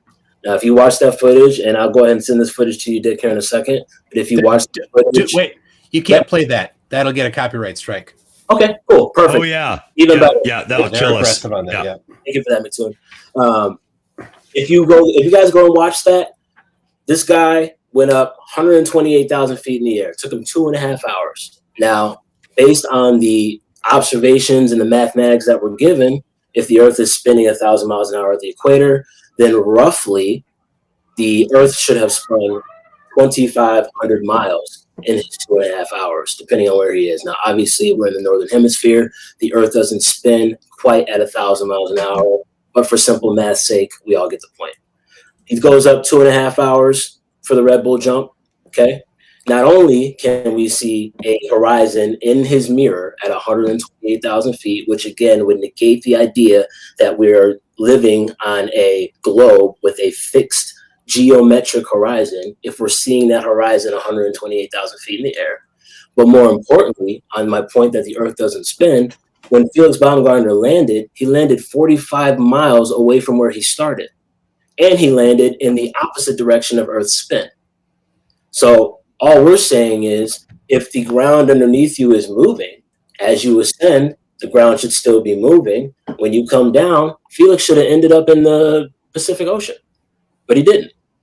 Proof that he went straight up, came straight down, because the ground underneath him does not move. Now, to add to that, like I said in my opening, they tell us the Earth spinning 1,000 miles this way, traveling around the sun 66,000 miles this way, through the galaxy at 2 million miles this way, whatever way that direction is.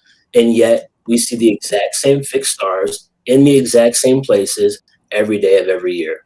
In fact, out of 5,000 years of recorded history, 4,500 of them were written by flat earthers. We have people who use the stars to navigate around the Earth. The only way that would even be remotely possible is if they were using the Earth as a reference point, as ground zero, so to speak.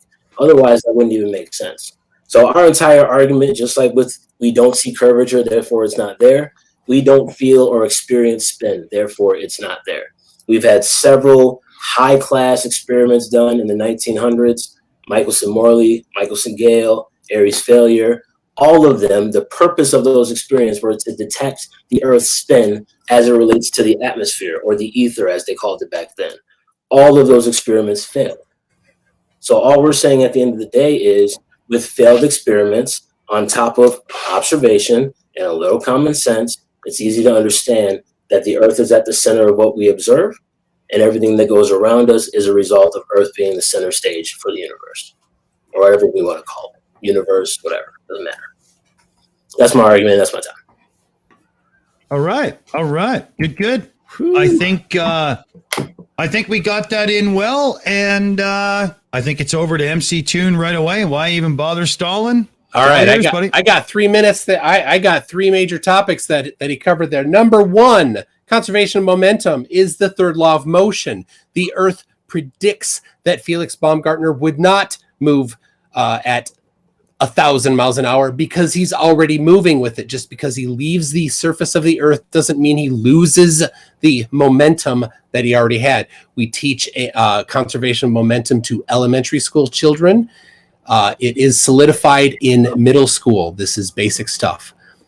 Saying that it doesn't exist is what you did. That is an absolute necessity for your claim. It's again a straw man of the globe to say that he should have moved that far. It is just a complete fallacy, a complete misunderstanding of the basics of physics.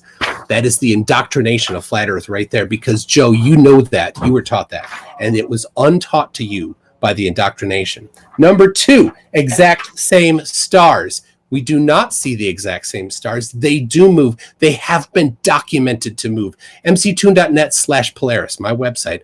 I have going back to 1850, the specific position of Polaris moves every year, and it's documented. So if you think that it is wrong that we should see different constellations all the time, present your measurements, your math, your actual prediction using the actual globe model, not a fallacy, not a straw man of the globe, the actual globe model predictions for where you think that the stars should be and show how that they're wrong. You can't. Nobody ever has. It's just a parroted claim that you never did your own research on. Number 3, Michelson-Morley's purpose was not to measure the movement of the Earth. Michelson-Morley was to test whether or not the aether, the luminiferous aether, existed. They found that it did not. Michelson-Gale was in fact to measure the rotation of the Earth. Michelson-Gale did measure the rotation of the Earth using the Sagnac effect.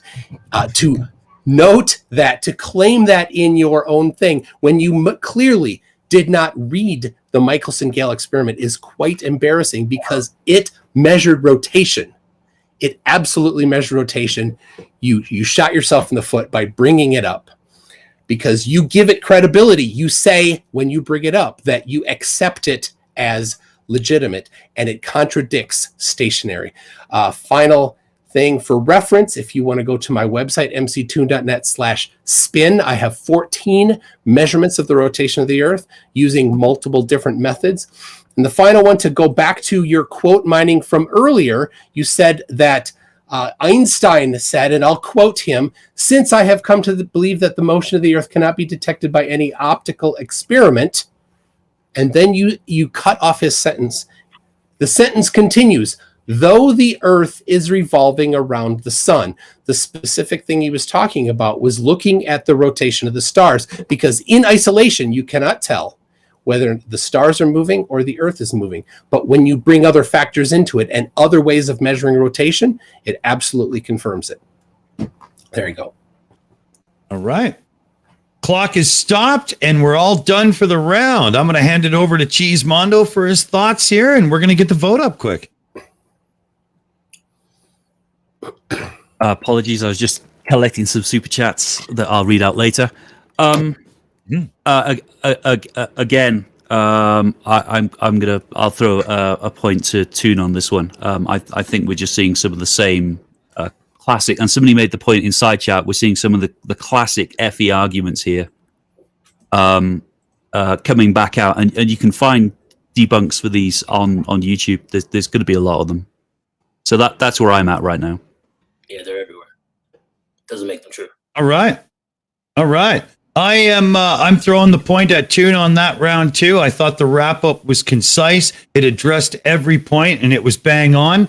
And if I look over to the poll right now, it is in, and the viewers have scored Toon the winner on that round. And we have a final score of 19-2. And I think we know how we're going to end the debate there. But we're not done yet, because we've got question and answer period. And this is where everybody gets to relax a bit more on the format and enjoy themselves a bit. Joe, did you have another one to present, or are we good? I mean, I do. It's up to you guys. I think we have one more round to go. Yeah. I know it's getting on. And Cheese thought we were done. He told me to wrap there. You guys want to open it up to? I think that's yeah. I'm game with that, man. It's totally cool. You gave us plenty of time to go forth a little bit, so I'm totally good with that. I just wanted to respect that, you know? Yep, absolutely. So, okay, why don't we do some question and answer there, Cheese? I know that you have Sun. I'm going to put on the auto scene switcher there like we had before, and we'll let this just rock. If there's any real over-talking and, disagreement, I will jump in and make sure that everybody gets their time to explain. Other than that, I'm going to try to let you guys just have at her. So before we get into the questions from the side chat and the super chats, do you have any questions for each other that you want to cover? I would like to hear his take on Michelson-Gale, if you could. Yeah. What up here?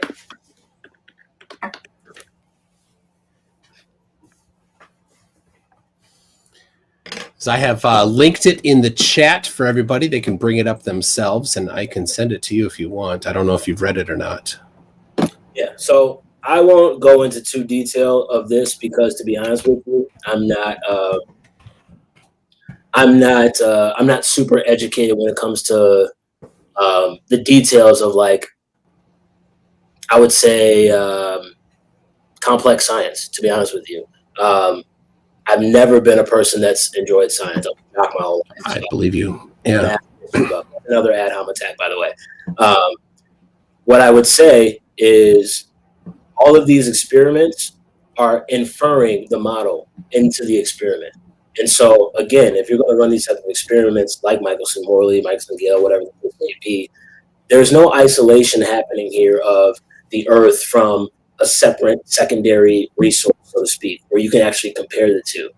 For instance, measuring the Sagnac effect, right? Like, that's an inference. You're not actually isolating the Earth from the variable to actually make it make sense. All we're saying at the end of the day, regardless of these experiments and what have you, is that the Earth doesn't move and we don't experience it. The only thing that we have that we can fall back on when it comes to looking at possibly postulating that the Earth moves is what's going on in the sky. There's nothing happening here on Earth that demonstrates the Earth's spin. If you have something, I would love to see it, and I'll, do my homework and check it out. But for me, and for 5-year-olds, since you want to bring up 5-year-olds with the ad hom attack there, like, a 5-year-old, if you ask them to draw the sun, it's a circle with a bunch of crepuscular rays. But you guys tell us that the sun is 93 million miles away, giving us parallel rays, which actually makes an eclipse impossible. So there's just circular reasoning happening back and forth where we infer the model, then we say by predicting what we inferred that somehow what we inferred is true. But if the model that we're presenting came first, especially, which if you look at pictures like the Blue Marble from Rob Simon, where he literally admits that he took flat map data and wrapped it on a ball, it's all the same thing. You're affirming the consequent, or you move the goalpost. He took satellite data. Data is what he said. Map by his quote. I'm quoting him. From a satellite. He took a flat Earth map data. It doesn't matter where you claim he took it from. His claim. He said it's from a satellite. He projected his flat map data around a ball. Now, if he was taking data from a satellite and showing us a genuine photo of the Earth, why would he have to wrap it around a ball in Photoshop? Because it was a low Earth orbit satellite. Right, which means you can't get high enough to see a full picture of Earth. Exactly, yeah. So that's why I didn't bring that up. If I were to bring up a picture of the Earth, I would have brought up one before computers were doing imagery, like from 1972. But now here's the deal. You are the one that brought up Michelson-Gale, not me. Okay, you brought up Michelson-Gale. So in Michelson-Gale, they measured Earth's rotation from 41 degrees north, 46 minutes. They took 269 measurements in that. And what are they measuring when they're doing those measurements? They're measuring the laser light. The light is going around in two different directions around a big rectangle. Can I just add something to that? So if you're measuring light, right? Again, that could easily, like a light. What's the argument y'all like to make all the time about the ring laser gyro and the 15 degree per hour? That's exactly what that's what this is. If the device is responding to light, right? If it's sensitive to light, you're again inferring that the results of this sensitivity of this device is the Earth's spin. When we both admit that it's light. Well, then, so here's how you're missing how science works, right? You have a hypothesis. Another right? You test that hypothesis, and then you see if that hypothesis matches, right, with the observations. So then either your hypothesis is falsified or it's confirmed. So the hypothesis being that the Earth is rotating, using an instrument that measures rotation, and then you see at the end that rotation was measured, matching the prediction. So your hypothesis is confirmed, and the alternate hypothesis that the Earth is not moving is falsified. But you said it measures light. Is that correct? It measures rotation. It's a tool designed to measure rotation. Rotation of what? Physical solid bodies or light? The object, the tool, the rotation of the tool, right? A ring laser gyroscope, or the very large one that Michelson-Gale built, is a tool, and it measures the rotation of that tool. So if that tool rotates, then the thing that it's designed for, measuring rotation, measures rotation. So now it could be something else, and so then you would have a hypothesis that something else is at play here, and then that would be tested. So if you have some alternate hypothesis that's causing that, and that somebody has tested to see if that is what's causing it, then that would be a fantastic thing to bring up. But lacking that, we have an experiment that you brought up as a valid, qualified, good experiment that you agreed with. You must have to bring it up, and it measured rotation. I'm all set here, Tune. If you want that on the screen, no problem. Okay. I just let me know it's another fallacy moving the goalpost, because that's not my argument. You argued that I agree with the experiment because I brought it up, and that's not true. You brought it up claiming that it measured the Earth to be stationary. That was your claim, which is ridiculous because you've backtracked on that. You said you didn't read it. You claimed you made specific claims about it, and you didn't even read it. You didn't even trouble yourself to do your own research. You just parroted some other flat earther. You're moving the goalpost again. That's not what I said. I brought the experiment up as an example of inferring your model and using your inferring as proof. It's the same thing with Michelson. I'm not using it as proof. Okay, science doesn't prove. Science disproves, but science doesn't prove. Right, science doesn't prove anything. So how are you using all this science to prove the shape of the globe? Science doesn't prove. So what are you proving? Nothing. That's not what science does. So your entire argument proves nothing? There are four places where proof exists, right? Cooking with yeast, quality of alcohol, math and pure logic, and fourth, pseudoscience. Demanding proof is a pseudoscience thing, not an actual science thing. If you want, you can look up. University of Berkeley has a fantastic thing called Understanding Science. If you want, you can look at the writings of at this Stanford philosophy of science.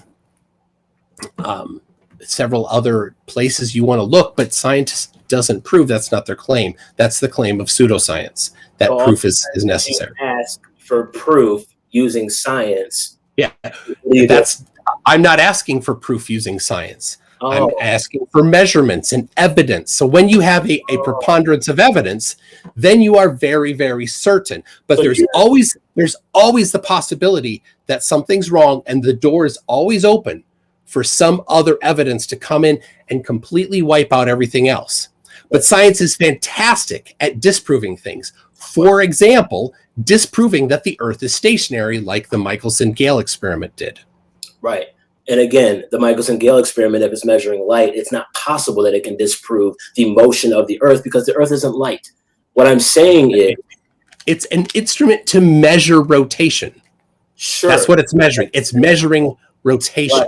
But again, and let me backtrack a little bit. I can concede that point because all these things that we're arguing are secondary and tertiary to the fact that the Earth that we live on has zero visible curvature, admitted by one of the most famous scientists. He's not here.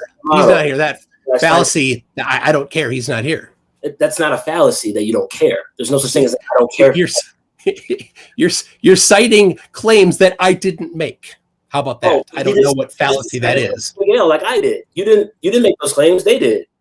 You cited Michelson-Gale, which you made an entire argument about, which is a secondary point to the primary conversation of the shape of the Earth. And if it moves, because that is part of the conversation. Well, Michelson-Gale very much confirms the shape of the Earth as well, because the specific latitude that it was at has direct implications on the measurements that it's going to have.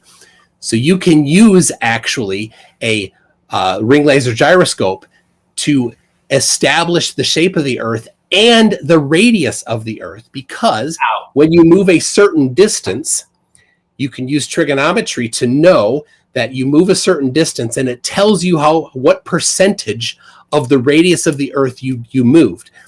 If you want, I can teach you the trigonometry, but I don't think this is the time to do that. You're right. And again, that's another ad-hom. But what you're saying is this measurement that we're doing is predicting the measurement of the Earth, the rotation of the Earth? but it's measuring light. It's an instrument. You don't just you're trying to break down an instrument that's designed to measure something specific. Right. And saying that because it's not directly measuring that one specific thing, you're going to just throw it away. Sorry, you don't get to do that. You're doing a tape measure measures what? Hold on, Joe. Hold on. Break down. Hold on, Joe. Okay. We're starting to get a little bit steppy, so let's make sure we let each other finish our thoughts first. Okay, guys? Yeah, all good. You know, a tape measure just has lines on it, so you're not actually measuring distance then by your particular type of logic. It's just lines. You're just identifying lines. No, the logic would be if I was taking the tape measure and I was trying to measure how much water's in a pool. It's not an accurate measurement. Well, of course, you can measure how much water's in a pool using a tape measure. It's not complicated geometry. Okay. That sounds crazy to me, but okay. Well, you can measure the width and the length and the depth and multiply the 3. And now you know how much water's in the pool. It's simple. I don't know why that would be a problem for you. Sure. The point is, and again, I'll concede this point. You can have that. You can have that W. I brought it up to mention the fact that I feel, and a lot of people feel, that these experiments are inferring the model instead of actually providing evidence for the model. And it's really simple. Like I said before, if the Earth is curved, show us curvature. Until you can do that, until someone can show us curvature, and I don't want to see your chart about an arc, I want to see curvature in nature. Until somebody can do that, everything that we argue on top of this is secondary. Same thing with the Earth's spin. We can say, yeah, the sag negative effect gives us evidence to lead us to believe that the Earth might be moving. But it's also possible that it's responding to a sun going overhead 24 hours a day in a circle like a clock. It can be doing test that hypothesis and see if it works. But we do. Have you ever heard of sundials? They were made 4,000, 5,000 years ago, and they work today. Yeah, but and they specifically use the circular, the spherical shape of the Earth to work. No, they don't. That's an inference because people who made the sundials thousands of years ago weren't globe earthers. It doesn't matter. The geometry doesn't work for flat Earth. Show me the prediction using flat Earth predictions for a sundial. Because here's the deal: if the Earth were flat, then the movement of the sun would not be consistently moving at 15 degrees per hour. It would be an asymptote and arctangent based movement. It would never set, and it would draw an ellipse throughout the sky. It would not at some point. What's that? The sun's always up at some point somewhere. Yes, but it would never set for you. That's not true. It would always be visible everywhere all the time if the Earth were flat because there's nothing in the way. Again, nothing blocking it. This is what I'm talking about when I say you guys are moving the goalposts every time. You say if the Earth is flat, this must happen. But your entire assumption is based on a sun 93 million miles away. If the sun wait, I'm talking complete isolation. Hold on, Tune. Hold on. Let him finish, Tune. Sorry, buddy. I gave you your respect, my guy. It's my turn. So if the sun is small and local, exactly like it looks in the sky, we would see the exact same phenomena. It's the same thing you guys argue with Eratosthenes, which we don't even know if the man existed. There's like 3 writings about him in all of history. But regardless, this man claims that because sticks in the ground show 2 different shadow angles, that it must mean that the surface is curved. But the response or the evidence also supports a flat stationary plane. You have measurements of that? Local sun. It's easy to demonstrate. Can you show? In our atmosphere. Hold on. A small. Hold on. Okay. That's a claim. I want to see that. I cannot. Yeah. But we had a couple claims in that, so I got to get it back over to Tune and let's get our rotation back. You guys have been doing great in this. I'm so impressed. You know, I've seen some serious dumpster fires between people, and I've only had to intercede twice so far. I'm really impressed, guys. So, Tune, take your response there. Go ahead, brother. All right. So, we kind of went past rotation, right? And you're like, you want to see curve, but here's what you're going to move the goalpost if I show you curve. That's the problem, right? Try me. Okay. 1972.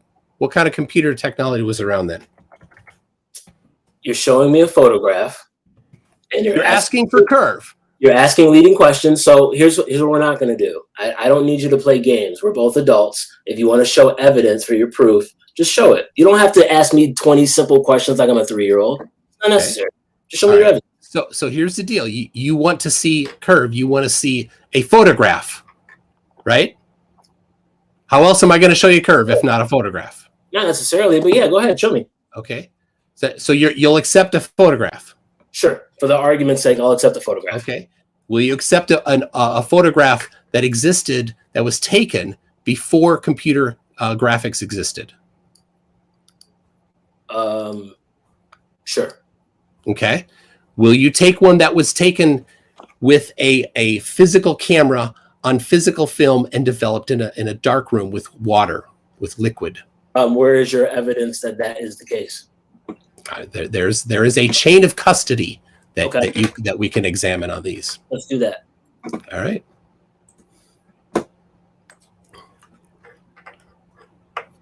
All right, here comes. In your pictures from 1972? 1972. Yeah. The Apollo mission photo? Absolutely, yeah. Fantastic. So there's a photograph of curvature. And you asked for curvature. 1972. Okay. Now, if you want to see this one in person, you can, and I can give you the link to go see this in person. I have it on my phone already from NASA's website. I don't need it. Thank you. Okay. I have one question. Can you go in Google right now and type in when were computer graphics made? Are you going to suggest that this could have been made by computer graphics? I'm claiming that the argument that you made, that this was made before computer graphics existed. And the pictures from 1972 and computer graphics, according to Google, were made in the 1950s. Yeah. Did they look like this? Did computer graphics look like this in 1972? The picture was made before computer graphics were generated. And that is false, according to Google. Yeah. Okay, well then dismiss that particular thing and be sure that should you claim any particular by the way, we'll continue. Things about this that you support it with evidence. So this particular image here, photograph, what do you say? You asked for curve, this is curve. What do you say? Joe? Sure. Would you like that photo to Joe, sorry, would you like that photo to stay up during your rebuttal here? It doesn't matter. That's fine. Actually, you know what? I tell you what. Let's do this. Okay. Give me 20 seconds here. No problem. No problem. But I just wanted to be made known, for the record, that his entire argument was that this picture was made before computer graphics were generated, and we discovered from Google that was not the case. That was not my computer. My complete claim. My claim is that it was taken on a physical camera, on physical film, and developed in a dark room through a liquid process. And the picture came from NASA, correct? It did. Now, if we were in a courtroom and I was able to discredit your source, would we still use the photo? A single discreditation of discrediting of NASA will then get rid of any evidence that they provide. Is that what? No, this particular evidence would hold up very well in a court. Thank you. Yes. Okay, Joe, I've got your photo ready. You ready for your rebuttal here? Should I switch over? Yeah, go ahead and throw it up. Okay. Mitsune, which picture of the Earth is legitimate?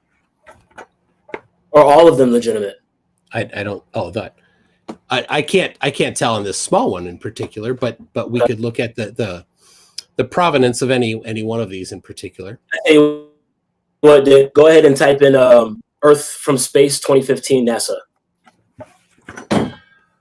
and you can pull up. I'll make sure that this. So, I'm sorry. This is you're trying to bring up a different picture. So why don't you address the particular picture? You asked for curvature. I provided curvature. Well, first off, you're trying to deflect to something else. First off, no, I'm not. I'm actually trying to prove a point. First off, you showing me a singular photo doesn't prove, one, that the photo is legitimate, and two, that there's curvature to the Earth. Again, like I asked you. Well, you asked for a picture of curve. I gave you a picture of curve. Asked and answered. Can I talk? You're welcome. Can I talk? That's another ad, huh? Can I talk now? Okay, cool. So if your picture is not a legitimate picture, or if your source has been known to make pictures of Earth that are bullshit, then we could definitively Hold on. Joe, got to watch our language here. We're doing a family-friendly stream, okay? Let's not, You're right. So if the source of your picture, which is NASA, if the source is discredited, then certainly we have grounds to throw the picture out. Yeah, I don't see how anybody could argue if you bring a witness to the stand and we make an argument that that witness is a liar. We don't then listen to their testimony. The testimony gets thrown out too. So, an example here, as a contrast, the picture that I asked to be brought up, Earth from NASA's EPIC picture. Okay, first off, it's called an image, which means it's not a photo. Are we able to pull that up, Dick? That's just wrong, but go ahead. Are we able to pull that up, Dick? Oh yeah, yeah. You want that other picture of yours back again? Hold on, sorry. Oh, Yep. I have it here. Not mine. I want the picture of Earth. I want NASA's EPIC Earth picture. Okay, yeah. All right, there we go. And I go over to here and bring that up again. There we go. All right. In the bottom left corner there, if we flip the picture upside down, you'll see that cloud formation says sex in the cloud. I showed my daughter that. She said she saw an R. Okay. Either way, this exact same cloud formation is in the scene of the Lion King. Okay. Is that real? Lion King is a cartoon. Okay, which would make this a cartoon too then as well. No. Yeah. Because I'm sorry. If you're talking evidence in courtroom, then if you're going to try to show that something is fake or CGI or something like that, you would bring in an expert testimony. Do you have any expert? I'm sorry, I'm talking. Do you have any forensics experts that have analyzed these pictures and declared that they are in fact fakes? Do you have forensics of the picture that you showed that makes it real? No, I'm not claiming that it's fake. You're claiming that it's fake. Making a claim. Yeah, there is, like I said, there is a chain of custody. Sure. That you can look up for this particular image. Okay, so your chain of custody is proof that the picture is legitimate. Again, the chain, not proof, right? It is evidence that it is legitimate. Yes. Evidence. Okay, cool. So my evidence of the word sex in the clouds, the same formation that is in the Lion King when Simba's all sad about losing his dad and he falls on the ground and all the dust flies up in the air, right? The same cloud formation is an evidence that this picture can't be legitimate, because why would it have a cloud formation from a cartoon if it was real? Yeah, I don't see how that matches. But which particular image are you talking about? NASA's EPIC Earth image, which you can get from their website, and I'm looking at it right now, and it's on the screen. You're literally looking at it. Or it should be on the screen. It's not on the screen. I see mine on the screen right now. It's not on the screen anymore. I apologize. Okay, so I'm sticking with your courtroom analogy here. You don't have an expert witness to do any forensics analysis on it. So okay, I don't need. It's not my claim. It's your claim. Sorry, guys. I got to jump in here.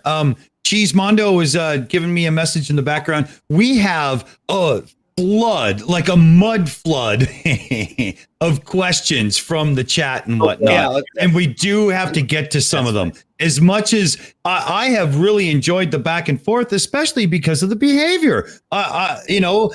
Toon, you've debated a lot of these guys in the past and whatnot that are on, different things and so on. And this has been pretty well behaved, all things considered, Dick,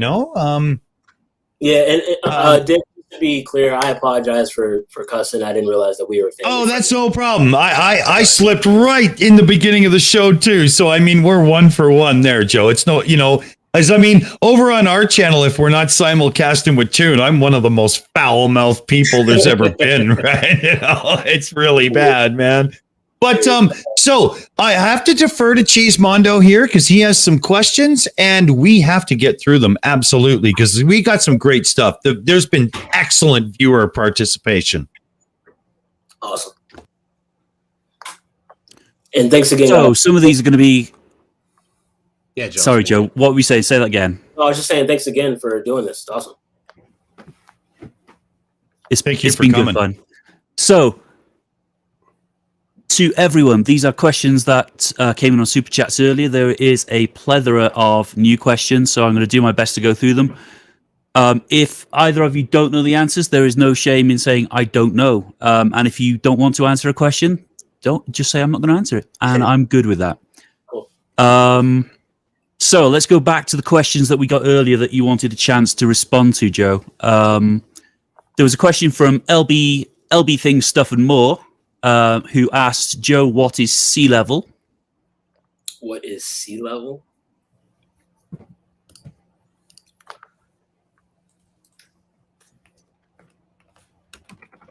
Person doesn't know how to use Google. Sea level is an average level of the surface of one or more Earth's bodies of water from which heights such as elevation may be measured. So I would say that that is basically using the sea as ground zero, so to speak, when making elevation claims or predictions, as McToon likes to use that word. I would claim that to be sea level. I will elaborate on that, actually, because one of my favorite McToon arguments is that level means curved, which I think is hilarious. So I am going to go ahead and pull up the definition of level. And you don't need to pull up the definition from National Geographic because I know that's your only source for level. I have 45. Okay. Sources. Well, I will give you every basic source. I have the forest. First page of Google. All the cherry trees. Merriam-Webster, the definition of level at dictionary.com, Cambridge English Dictionary, all of which refer to level as being a horizontal plane or line with respect to the distance above or below a given point. An even or flat surface, when used as an adjective, at the same height as someone or something else, that's, levels, like there's levels to this, right? As a verb, give a flat or even surface to. So in our conversation of sea level, I would just apply that to the sea and to the oceans. And as to say, when we're claiming X amount of feet above sea level, that is what we're calling ground zero when we're looking at the ocean or we're looking over water. I would say that the citations I have on my website, mctoon.net/level, are from surveyors in general and other sources as well. So the people that know exactly what level is because their entire field relies on it. But Merriam-Webster, whose entire field is defining words, they wouldn't know what level means. That is not their thing. Yeah, they don't work with what level means on a day-to-day basis. They just do things. But word definitions. I got you. So surveyors know what level means somehow from a definition that, I don't know where they got it from. Because they measured it. And Cambridge and all of these upper echelon dictionary sources say otherwise. Should we how we have to watch how much time we give to each question, or we're never going to get through them all, right? So, geez, don't be afraid to jump in and say, "Hey, I own this now," right? Okay. I don't think either of you are going to ever agree on what is flat and level. There are definitions on the MCToon website. I think we should be able to post those in the description. A link to that in the description to the video, so people can go through it themselves afterwards. Going back to the questions, there's about 20 to get through, so let's try and do this. There was a question earlier, and I believe this was to do with the Chicago skyline picture. Joe, is the Willis Tower that long and skinny? You also can't see the base of the building. Right. So again, this is moving the goalpost. McToon did this during his argument, but nobody called him out on the fallacy. The argument isn't what we see at sea level, because we know that sea level can change, right? We have waves and wind and all these different things. We have boats in the water that are causing the water to slush around and rise and fall. In one of my observations, which I think I just sent to you, Dick, it was the video that was upside down originally. But in that observation, you can see the water at the bottom of the buildings rising and falling, rising and falling. Obviously, that's not the physical horizon. It's not the physical curvature of Earth. Otherwise, it wouldn't move like that. It's the apparent horizon. But the argument isn't what we see at ground level. The argument is the fact that we can see the Sears Tower. If my observation distance requires 1,400 feet of earth premise, and the building I'm looking at is 1,400 feet tall, we should see none of the skyline.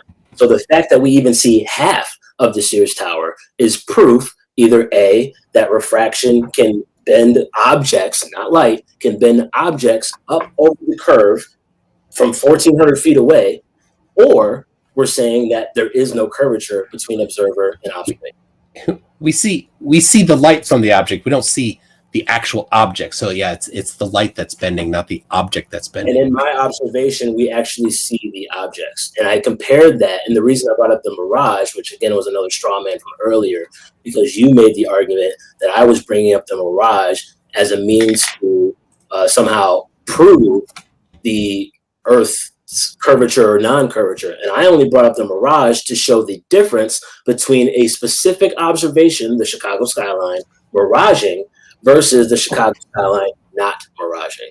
And it's obvious the difference there. Yep.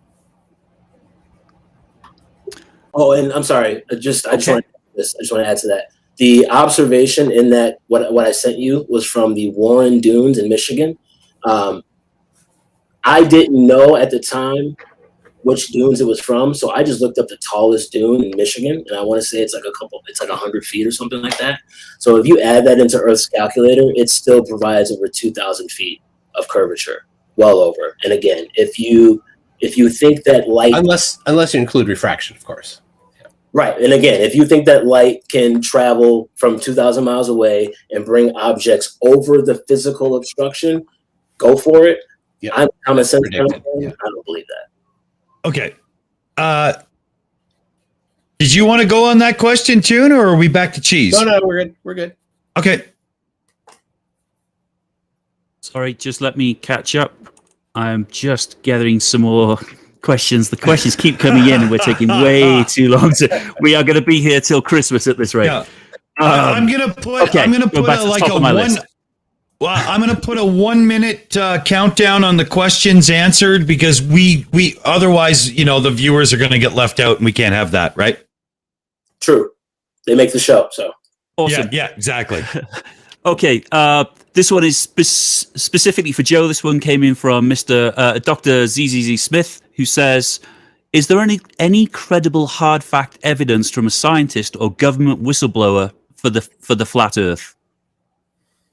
Yeah, absolutely. To be honest with you, spitfiring off the top of the hip, I can't think of any source off the top of my head. However, I put 10 minutes on Google, well, not Google, because you have to use something else because Google's censoring flat Earth content. But 10 minutes of researching, I could easily find that. But certainly there have been, if you've seen the film that just came out, which McToon did a live stream response to, but the film that just came out, we have observation or a testimony from surveyors, from pilots, from snipers, all of them. There's no Coriolis. They never use it.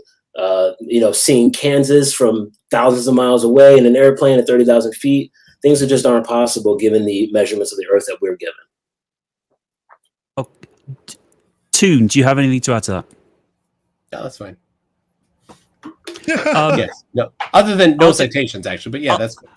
Yeah, I can easily do that. Yeah. No problem. I'll just add one thing to that, which is slightly unfair of me, but is a documentary from a bunch of flat earthers a credible source for scientific information? Or could that be seen as confirmation bias?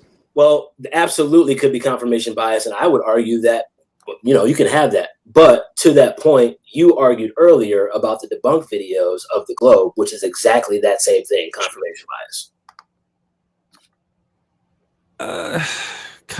It's not necessarily confirmation. Asking a bunch of flat earthers to make a video whether or not the planet is a globe or flat is asking for trouble. What about some people might say? If the Earth is flat, who's going to be more at least honest about the evidence? A globe earther talking about flat Earth, or a flat earther? Measurements. It would depend which. It depends what the science. It depends what the science to say, or which flat earther you're talking to. That's true. Because some are far less genuine than others. We'll admit that there are some better games Let's that keep are going. Absolutely. This one is more of a tongue-in-cheek question again for you, Joe. If the Earth is flat and doesn't move, is it possible for a ship or plane to fall over the edge? I think that's more of a joke question than a real one. But if you want to answer that one, go for it. Yeah. So that's again, it's I don't know what fallacy it is off the top of my head, but if you're arguing that if the Earth is flat, where's the edge? It's no different than someone asking you where the edge of the universe is. If you're a glober, like just because you can't see to the end of infinite space, doesn't mean that there isn't an end to infinite space. When we talk about the edge of the Earth, all we're saying is we live in what David Weiss likes to refer to as the Antarctic Basin. So if you look up the highest landmass on Earth, it's Antarctica. It's 200, 300 feet high. And according to James Cook, who traveled across the diameter of Antarctica, and it took him 60,000 miles in 3 years to do so, he claims that it's all the way around. It's the same thing with Auguste Piccard. He's the first person to reach the stratosphere. First person ever to get up high enough to make an opinion about the shape of the Earth. And he said it looked like a flat disc with an upturned edge. That's a misquote. Okay, that's You cool. can go ahead and look that up. And if you're going to take personal testimony, more than 500 people have been in orbit. So There's 7 billion people on Earth. hey, you're the one that wanted to take one person's personal testimony. I give you 500. I gave you 2 or 3 in that argument, but okay. You want to talk about Admiral? Okay, let's Yeah, more questions. let's move on. So. Let's move on because we are. They keep coming as I ask you one, another one comes in the side chat. So we've got. I'm not trying to shut you down, Joe. It's just we're never going to get to the end of this if we don't hurry this. I know they're all from you, so it's whatever. It's all good. Yeah. Okay. Aaron Van G was a super chat for $4.99 who just says, "Stop! If MC Toon isn't allowed to use NASA pictures as evidence, neither is Joe. Both inadmissible." Then FE News makes the point for $5 that latitudes are based on the assumption the Earth is a globe. Real Signal. If anyone wants to make a point, just jump in. Otherwise, I'm going to rattle these super chats out unless there's a real question in there. Real Cygnus for $2 says, "Say a bad word of your choice." Poop. Geistview for $2 says, "Joe, is the shore of the lake sea level?" Is the shore of the lake sea level? I don't know. I couldn't answer that. And I don't know is a perfectly good answer to give. There is no shame in saying I don't know ever. Oh goodness. Feel free to ignore this. This is for you, Joe. Conalec Silver for $5 says, "Joe, if you have a triangle with sides measuring 1, 1, and 1, what are the internal angles?" That's a classic. If you don't know, that's an Anthony Riley question right there. If you don't know the answer or don't want to answer it, we can move on. Just say so. I have been in geometry class since I was 14. I'm 31. Move on. Okay, that's cool. That's absolutely fair. Truth Nerds for €2 says, not seeing the horizon drop. Others have measured it. There's no question there, but let's move on. Stringer News 1 for $2 says, "Roswell, New Mexico isn't on the equator. Joe, try again." I don't remember what that is in reference to. Sorry, Stringer News 1. It's a straw man because he's referring to my argument of the Earth spinning at 1,000 miles an hour at the equator, Felix Baumgartner going up 2.5 hours. And I specifically said the Earth doesn't spin at 1,000 miles an hour in your model in the northern hemisphere. It's only at the equator. So anything in north or south, it's less. And I said that. So you bringing it up as a straw man. Okay. Do you know, question quick, do you know how to calculate the predicted lateral velocity for any particular latitude? No. Okay. 90% of the population, 99% of the population. I couldn't either before I started this, but I've been studying geometry to beef up on it. So. And to be honest with you, Mixon, but before we continue, I want to give you respect, because the one thing that I will say about you versus other Globe Earthers is you actually come with some data to the table. A lot of these debates, people are just kind of flapping their gums, and they don't really actually bring anything that they've done themselves to the table. So I respect you for that. Thank you. And I said it in the chat just a little bit ago, Joe, you're much better than most that I've debated. Thank you, brother. So well done. And Joe, that's been a common thing all the way through this debate. Is people have said that you are much better at this than most flat earthers.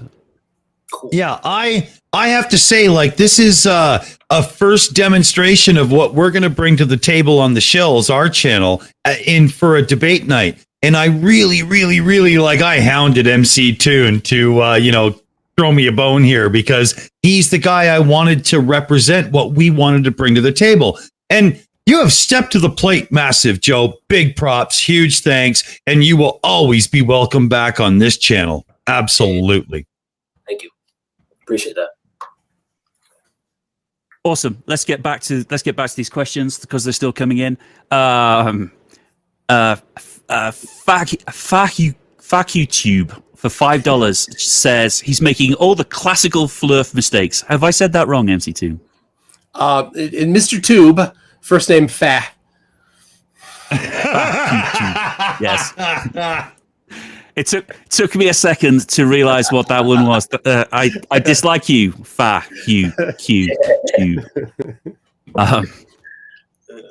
David Oliver for £5 for Joe says, why do the stars change positions throughout the year? Well, I'm not arguing that the stars don't move. Our argument is that the stars rotate around a center pole, what we call Polaris. So if you look at like the Georgia Guidestones, for instance, I believe it's the Georgia Guidestones, or either it's Stonehenge, one of the two. I think it's the Georgia Guidestones, where they actually have a carving of a hole that Polaris pokes through, and it's been there forever. So all we're saying is, based on like decades, and other observations, that all the stars revolve overhead. You can make the argument that it's the Earth causing that observation. We can make the argument that it's the stars causing that observation. The reason we believe it's the stars and not the Earth is because we see the same constellations. And because our position in space in your model is never the same for even 2 seconds, obviously that kind of leads credence to think that the Earth itself is not moving and everything that we observe above us is. There are 2 celestial poles. Doesn't work for flat Earth. As is claimed, but continue. Okay. 2 questions on the same topic. One was $5 from Mouth Breather, and the other one was from Dr. Z. Smith, who are both asking about the Southern Cross, and it is, why can't I use the Southern Cross in the Northern Hemisphere? And why is it you can't see in Australia? Where can stars such as the Southern... In Australia, we can see stars such as the Southern Cross. Why is it you can't see it where you are? So basically, they're asking why you can't see the Southern Cross in the Northern Hemisphere. Sorry, that was a long-winded question. Oh, no, that's okay. That's Joe, they're shooting for the hip, buddy. You got to take this one. I mean, to me, it doesn't really make sense as an argument. Like, you have to be a superhero to see that far, no matter what the shape of the Earth is. So it's like people who argue, well, if the Earth is flat, why can't I see Japan from the North Pole? And it's like, you're too far away. Like, I don't really know how else to explain it. It's that simple. You're too far, bro. Have you been watching Austin? Mute, sorry. Bro? I will first admit, I love Winston. Austin, if you see this, I love you, dude. I had a couple conversations with him in the last week or so. So 100% I've been watching that guy, and he kills it. So bro, that's Austin. Bro. Bro. All right. Okay. Kuros of $5. You can't piecemeal evidence, Joe. You take evidence of all things together at once. That's just a statement 100. from the side chat. LB Things Stuff and More says you are more honest than most flirfs, plus 1 point. Cool. Thanks, bro. Magic Productions for £2 says, Joe, why do oceans have tides and ponds are still? I mean, that's a win for us because your argument claims that tides are caused by the moon. So if they're affecting large bodies, they should affect small bodies. I actually watched a video recently of these things called tidal nodes. I don't even really know what they are, but apparently there are hundreds of them, and they're all over the world, and they all spin in different directions. Some, right next to each other, spinning in opposite directions. So there's a lot going on there that, at the end of the day, and I think that's what flat earthers are arguing. It's like, we're okay with saying we don't know everything. I think our problem is being in a model that has all the answers. When we can't see those answers, or at least what we perceive those answers to be, don't match up with what we're being told. So we're the first to admit we don't know everything. And that's the exciting part about it. There's a lot to explore, like Antarctica.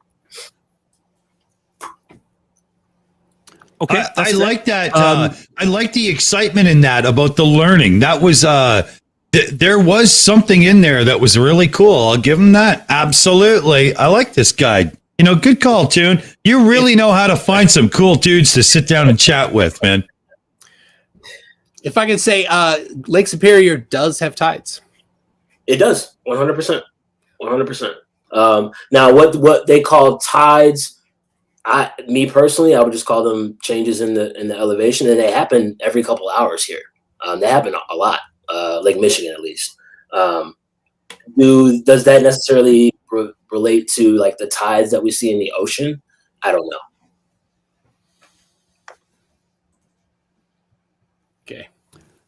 Okay. Let's keep going. I've just seen another one come in. I'm not going to win here. I'm going to start reading these even quicker so we can get through them. Yeah. Geist View for $2. Joe, have you ever read a nautical almanac? No. That's a fair answer. Jonathan Finley from the Ether side. My senses tell me when I'm driving home, the moon. If I could talk, I would be dangerous. But the FE side, my senses tell me that when I'm driving home, the moon looks like it follows me home. Is that rational to believe? If not, why? I wouldn't say it's irrational to believe if that's what you observed. I've seen the moon do some weird things. In fact, David Weiss talks about if you look at the moon when it's really big in the sky, and then you look at it between your legs upside down, it looks really small again.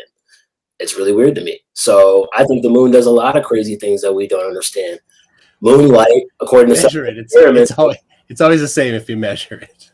Moonlight, whatever you say. Moonlight, depending on based on measurements, is. Are you gonna violate the first law of thermodynamics here? You've been violating. Go ahead. With your globe model this whole time. Tell us how gas pressure exists in a container. Hold on, guys. Hold on. I want to remind everybody this is a family-friendly show, and we're not violating anything. So let's just get back to that. If the moon's out later, though, I'm going to go and look at it between my legs because I've never heard that before, and I'm going to give that a go. But one thing that to try, again, this is about learning, right? It's about observations, about what you can prove for yourself. The claim out there right now is that moonlight is colder than the shade. It's the opposite of the sun.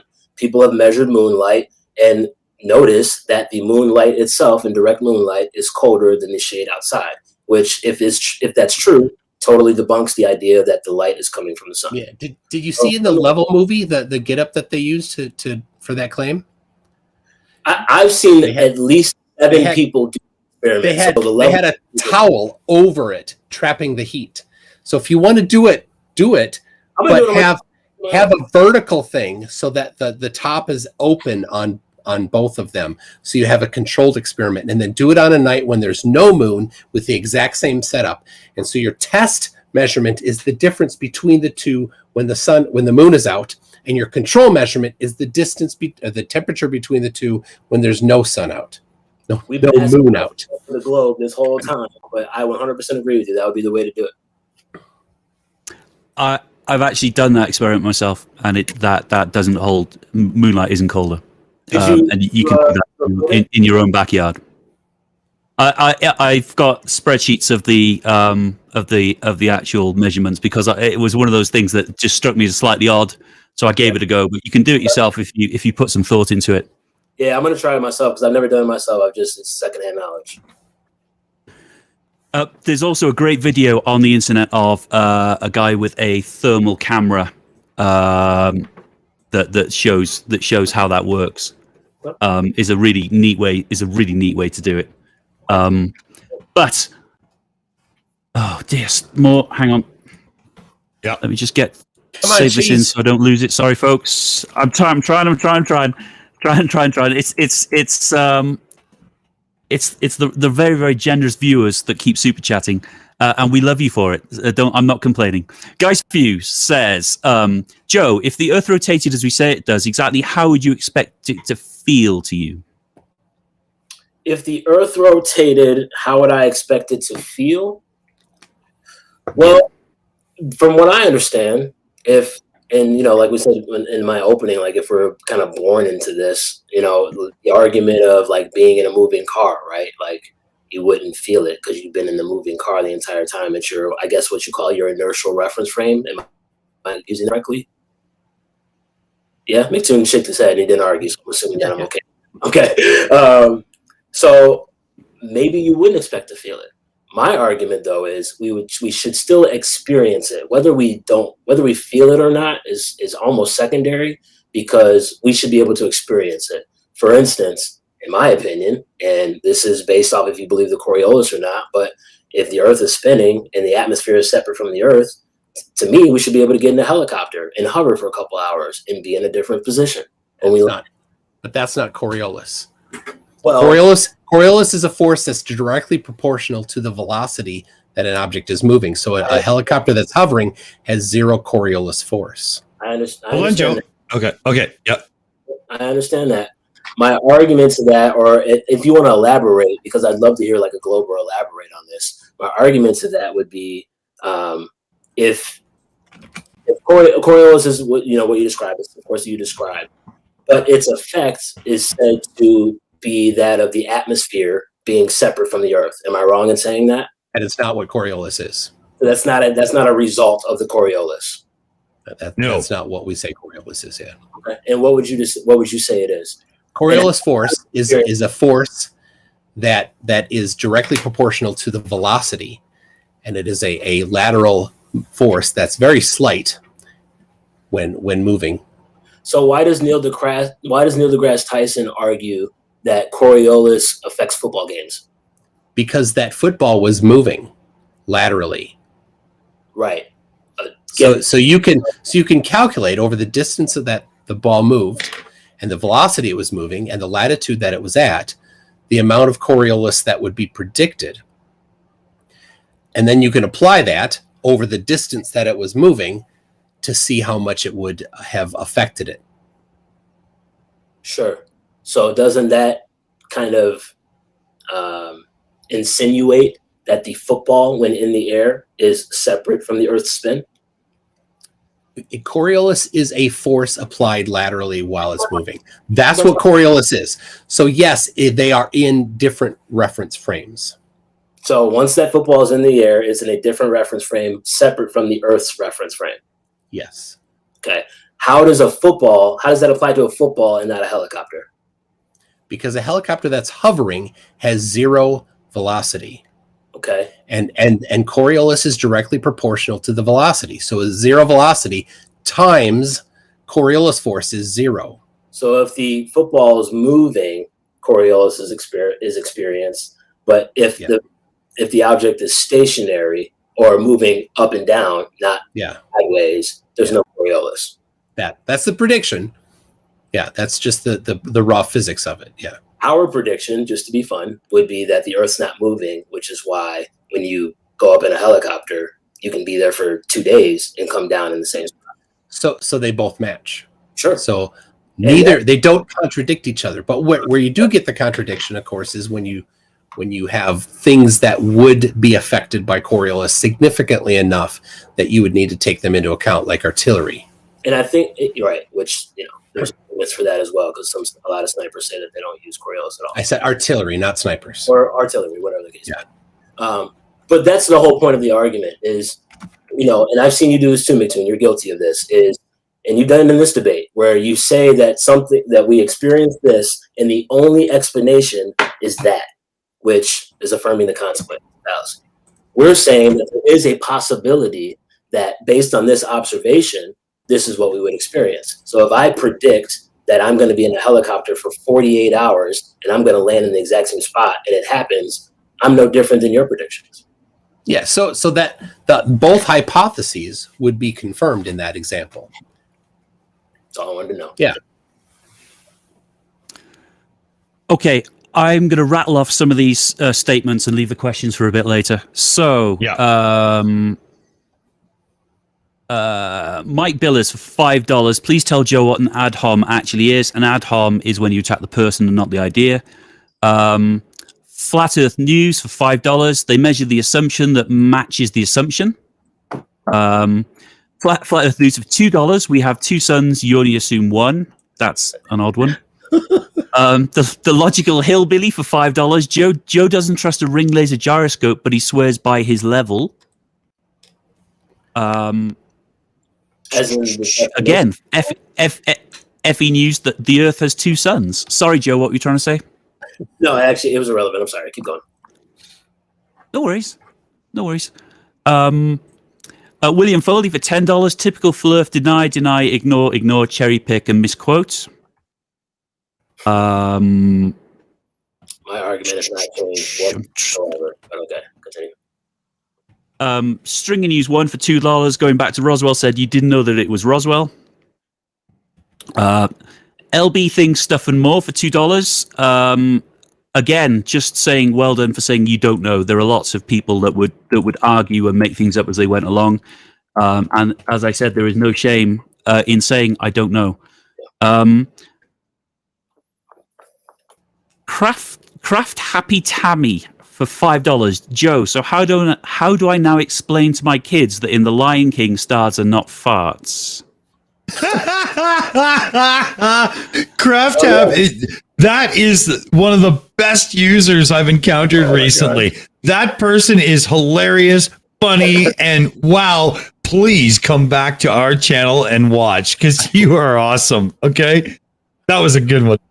Cheese, I have to add one in here. I think was missed earlier. From B-Ball for Life. Did you see that one? I've got Vendy. No, let me read this. I've got two actually. From B-Ball for Let me read it from him because he had mentioned it because they're coming in out of war. He says, "Why do the clouds in the Himawari 8 and the ISS live stream match over my location?" Why do the clouds match over your location? For both Himawari and the ISS live feeds. Well, if that's even the case, which I'll give you the benefit of the doubt that it is, that still doesn't prove that the ISS is in space. In fact, the people on the ISS claim they're in low Earth orbit. So I don't understand what the question is trying to prove. All right. Low Earth orbit is space. Space starts at either 100 kilometers or 50 miles, depending on the country. Low Earth orbit is not outer space as we know it. It's not outer space. It is space. Inner space. That was a movie with what's his name? The little guy. Continue. All right, keep going, Cheese Mondo. Okay. They are slightly out of order. I do apologize if you're still waiting for your super chat to be read. Connell X Silverfur for $5 says, Joe, if the globe is still, explain how Bob Nodell, a flat earther, proved using a very precise ring laser gyroscope that Earth rotates at 15 degrees per hour.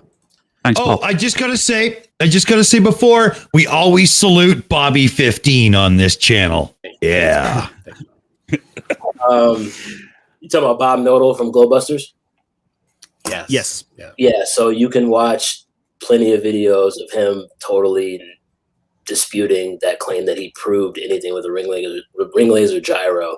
The only thing I would say is that if the ring laser gyro responds to light and the Earth or the sun is making a revolution around the Earth once per day, it would make perfect sense why he would measure that. I don't know if that's true or not, but it makes sense to me. It's not measuring the light from the sun. It's inside an enclosed box, so the light from the sun can't get to it. So it's not. It can't be sensitive to the sun's light at all. Correct. Yeah, it's blocked by it. Oh, okay. Well, I would refer to Bob Nodal. I'm not going to speak for Bob Nodal. He gives plenty of explanation for proof or disproof of the ring laser gyro. So check out Glowbusters. He'll answer for you. My That's noodle only fair. speaks Go to on the Pornhub, source. but that's another story. Oh, good grief! What happened to family-friendly channel? Hey, I Get didn't out. say Just get out. I didn't Go. say anything wrong. I didn't Get say out. anything wrong. I just had to get it in there. You know, it went under the radar. Had you not called it out, I mean, seriously. If the moderator needs moderating, what's the world coming to? Yeah, Guys, me for $5. Guys, me for $5. Joe, you made an argument from authority fallacy and the fallacy of stolen concept. Did he say which one? Kuros for $5. It was didn't say when.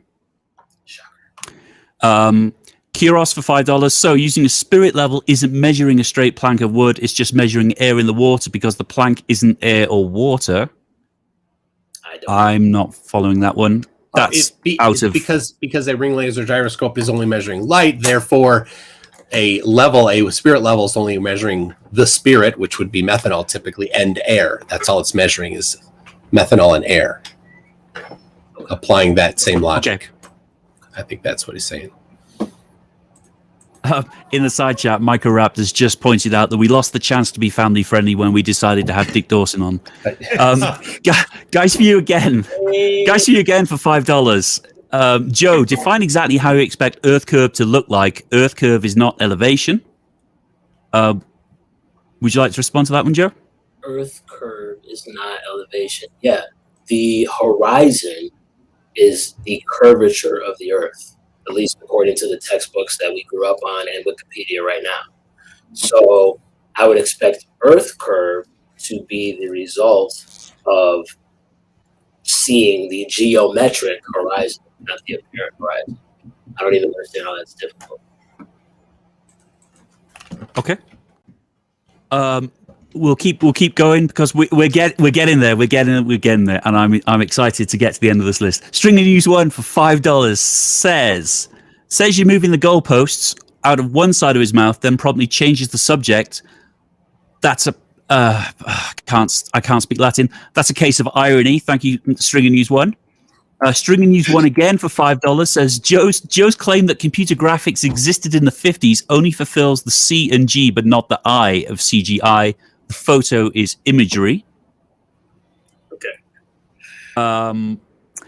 Josh Jackson for $5. Joe, Flat Earth, why keep it a secret? What's the gain? Who is keeping it from us? And please don't say they. Oh, okay. I have this question myself. Joe, I would love to hear your response to this one. Can we pause for 1 second to hear this, please? Yeah. Oh, that's such a complicated answer. Normally when I give that answer, I'm speaking for 10, 15 minutes. So I'll try to truncate it here.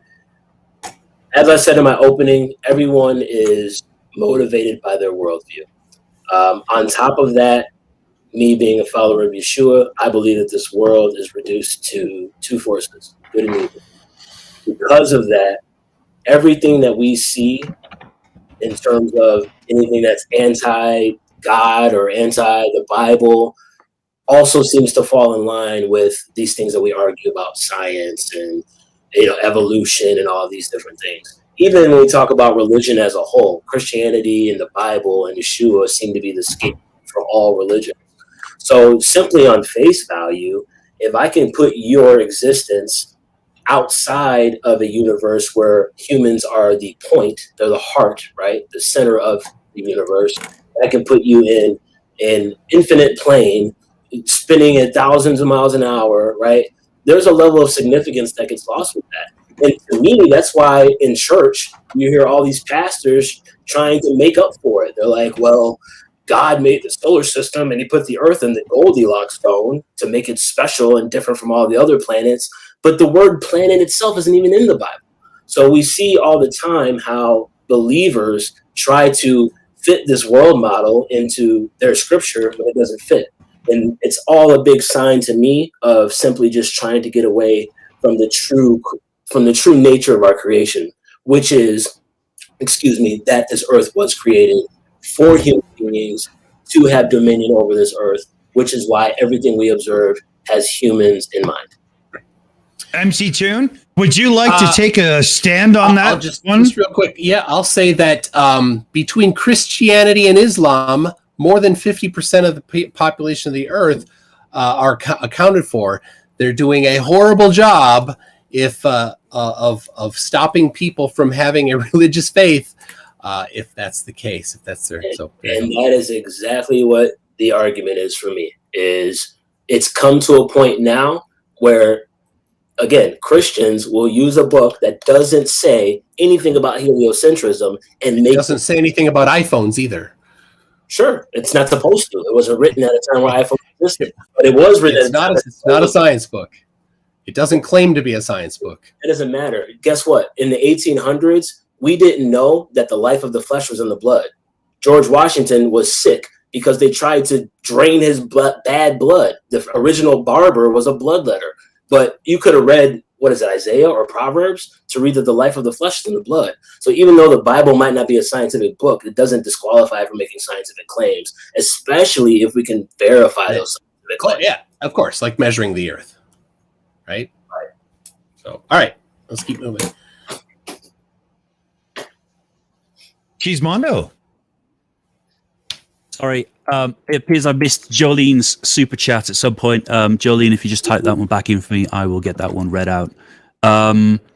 People for Life, $5. Why does every single... Sorry. Go on. People for Life, why does every single surveyor's manual... I knew that was coming.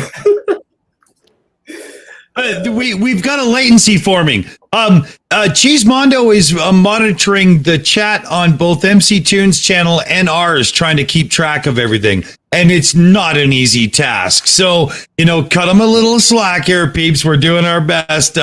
We do have to do something about the restream and getting the chats together to make it easy, but lesson learned. We're going to figure this out as we go, right? Sorry, Cheese. Go ahead, buddy. Jolene says in the side chat, if a tree falls on a flat earther in the middle of a forest, does anyone care? That's harsh, Jolene. Anyway,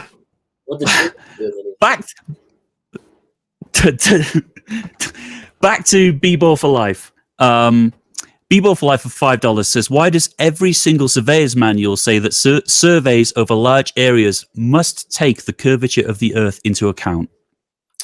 Like I was saying earlier in my argument, I've seen testimony from surveyors, and I'll try to find that footage for you guys. But I've seen testimony from surveyors that claim it is in their manuals and they never use it. I went to school for music business. There's 75% of the stuff in my books that have no relevance to the music industry whatsoever. So just because it's in your manuals doesn't make it pertinent or useful. Okay. Truth Nerds for €5 says Merriam-Webster level 1 adjusted 1A having, I'm not sure what this has come from. Level adjective, yes, definition of level 1A having no part higher than another, conforming to the curvature of the liquid parts of the Earth's surface. Yep, that is from Merriam-Webster. It is the first definition of level when used as an adjective. B. So that was A. B is parallel. Don't cherry pick. No, I'm not cherry picking. I just didn't get to that. He skips. So if you're looking at the page here on Merriam-Webster where he got that definition from when used as an adjective, he didn't read any of the ones when levels used as a noun, any of the ones where levels used as a verb. He scrolled down to adjective and only read 1A. All the other ones here are right in line with what I'm saying about level being horizontal or equal or of course the key would be then to find measurements. Exactly. Yes, exactly. Like water, like I said before, which no one has even dared to argue how water conforms to the bottom of a ball. Well, there's no bottom. That's a straw man. That's what you claim. There's no bottom. But on the globe, if you're going to try to debunk the globe, you have to address the globe instead of address the straw man of the globe. Right? Because on the globe, down is towards the center, so there's no bottom. Sure. So how does water, if I'm in Chicago, how does the water rest the same way that from someone who's in Australia? Because down is towards the center. Right. That's what you claim, but you can't demonstrate. That's the model. Certainly can. I showed you a picture earlier. That's not a demonstration. Yeah. I can show you a picture of Bart Simpson. Does it make Bart real? Nobody claims that Bart is real. Right. But you're claiming this is real. It's the same thing. Yes. Yeah. All right. Let's keep going. Okay. There's a question here for Toon from Magic Productions. MC Toon, can cold light exist, and if not, why? Can colored light exist? Cold light. Cold light cannot exist. It violates the first law of thermodynamics. In order for light to be cold, it would have to have a negative Kelvin temperature. And 0 Kelvin is absolute zero, the coldest possible. Mark Beiser, who's in the chat right now, has a nice FLIR camera, has measured the light coming directly from the moon, and it is certainly a positive value. Toon? In Kelvin. With movement and energy, could light ever be cold? Is that even like... No, it violates. Yeah, you can't create or destroy matter or energy. You can only convert it to different state, right? So in order for light to somehow, which is particles, somehow to remove, when you add light to remove energy, it would have to have negative Kelvin, which violates the first law of thermodynamics. Was my argument that moonlight is cold? Yes. It was? Yeah. I could have sworn my argument was that moonlight is colder than the shade outside of it. Mm. So, but in order for that to happen, moonlight has to be colder than 0 Kelvin. That's the only way that could happen. If the moonlight was 75, unless you have a different hypothesis. Make it cold? What's that? If moonlight was 75 degrees, does that make it cold? No, it would not make it cold. It would not. When moonlight strikes something, it would not make it colder. It is an addition of energy, right? The photons in light have a positive quantity of energy, and when they hit something and that something absorbs it, it increases the amount of energy in that object. Mm-hmm. It doesn't decrease the amount of energy in the object. Therefore, it will get warmer. Like I said, I didn't argue that moonlight is cold. I said that it's colder than the shade outside of it. The moonlight can be 70, 80 degrees. That's not cold light. It's just colder than the shade outside of it. And again, that I already admitted, that's a secondary observation. So like I haven't done it. It's a claim. What I will tell you, though, is that the moon and sun seem to have opposite properties. After the moon is out, the grass is wet. After the sun is out, the grass is dry. Yeah. Basic stuff from other physics, right? Condensation happens, evaporation happens. Absolutely. It's also possible that the moon is its own light and it's different than the sun. All right, let's keep going here. Bob the science guy read one. Yeah, don't miss that. I've got that. I'm going to rattle through some of the shorter ones that aren't questions. So Bob the science guy for $5 says, looks like you have a high functioning flurf here. Geist View for $2 says, Joe, football is ballistic, helicopter is not.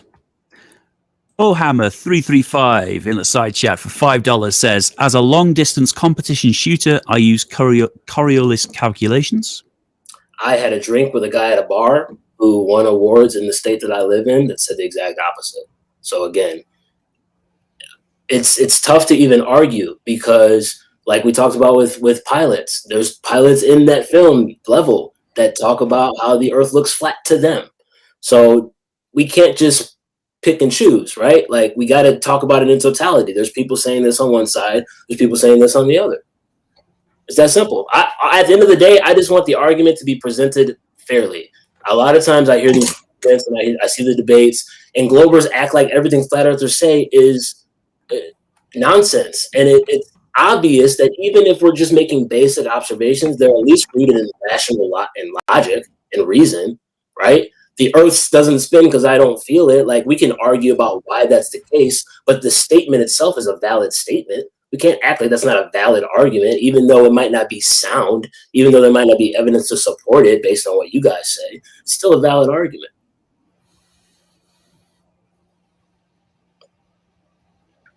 All right, ready, cheese? Okay. Yep. Yeah, he's looking. They keep coming in every time I think we're going to get to the end of this thing. They come in, which is superb, and I'm not complaining. B-Ball for Life for $5 says, well, according to the Vendée Globe sailboat race, Antarctica is not a ring around flat Earth. Stringer News 1 for $5 says, repeating. Say that again. Sorry. Stringer News. Okay, it was about the Antarctic sailboat race. Antarctica. So, well, according to the Vendée Globe sailboat race, Antarctica is not a ring around the flat Earth. Okay. So, according to one source, Antarctica is not a ring around the flat Earth. Just like according to the ball pictures, it's not a ring around the Earth. But according to someone who sailed it, it is. According to videos of the Antarctic ice shelf, it is. Oh, geez. You better just read a few more. That was a can of worms. Okay, here we go. All right. I'm getting there. Stringer News 1, $5. Repeating a claim never confirms that claim, so not confirmation bias. My side bias, sure. Another one's just come in. Let me just grab this. Sorry, folks. Talk amongst yourselves. Bubba $2. Joe, for your information, the GA Guidestones were built in 1980. I don't know what that was in relation to. Georgia Guidestones. Okay. Roby for $5 says, question for Joe. Who would win in a fist fight between Fred Durst and Dolly Parton? Durst is wearing his favorite hat and Parton just performed Jolene. It's a good question. Say that again. Fred Durst is from Limp Bizkit. Yeah. He'll do anything for the nookie, so he'll probably win. I'm going with Fred. But you know, Dolly, you don't underestimate Dolly. True. She come in with the 1-2 punch, baby.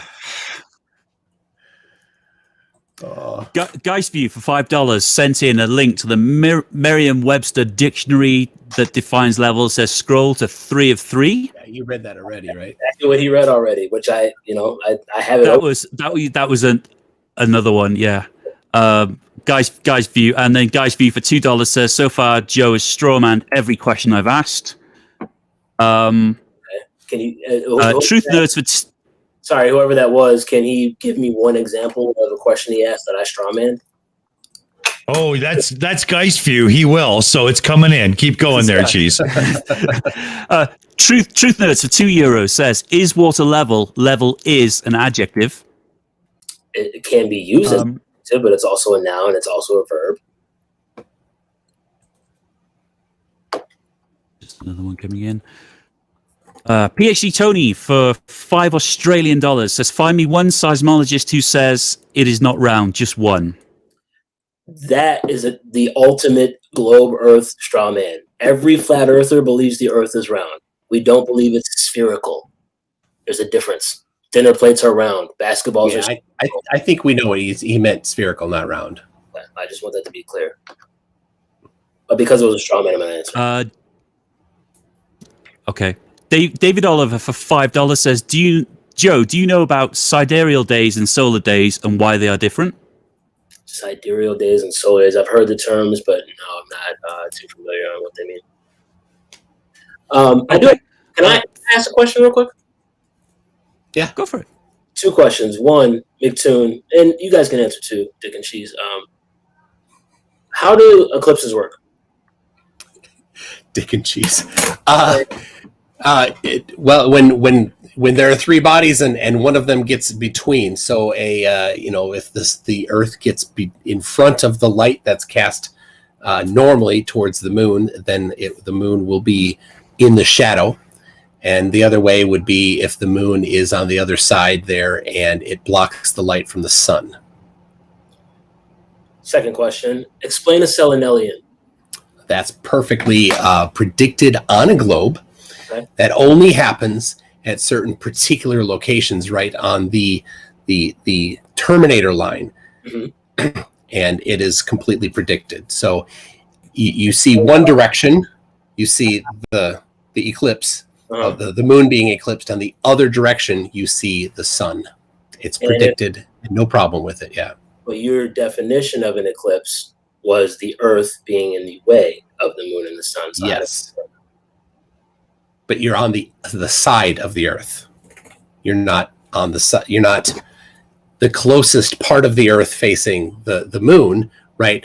It's right on the edge of day/night, right? You're on the terminator line, so you're on the edge of it. It's predicted. It's absolutely necessary to see on the globe. If we didn't see it, there would be a problem. If you saw an eclipse where the Earth wasn't causing the eclipse, that's supposed to happen on your model? The Earth is causing the eclipse in our model. The Earth causing the eclipse if it's not in the way of the moon and the sun. The Earth is in the way of the moon and the sun. There's no problem with it. It's basic geometry. And you can see them both overhead, but the Earth is still in the way. Neither of them are overhead. Both of them are right on the edge of the horizon, and they're opposite sides of each other. Several observations of the sun and the moon overhead, very close to each other, actually. During a lunar eclipse. Yeah, it's called the selenelian. It's even called the impossible eclipse by your model. It's never on the horizon. But go ahead, send where it's in the middle of the sky and not on the not near the horizon. I'd love to see that. Near the horizon doesn't matter. It's over the horizon, which means the Earth is. No, you said near each other. They're not near each other. They're on opposite sides of the sky, very close to the horizon. Their apparent location, because we don't actually know where they are. We do actually know where they are. We know that the apparent that refraction modifies it, but we know that how much it modifies it, and it just introduces a margin of error. That's all it does. Measurements all have a margin of error. Every measurement does. All of the globe measurements have a margin for error. All measurements have a margin of error. Every measurement. Okay. There is no measurement without a margin of error. So the selenelian final answer can be caused, a lunar eclipse, which is usually lunar eclipse, can be caused by the Earth blocking the sun's light and the Earth's shadow then being cast on the moon. But also it can be caused from the Earth not being in between the sun and the moon. That's an absolute straw man. The sun or the Earth is absolutely blocking the light to the moon.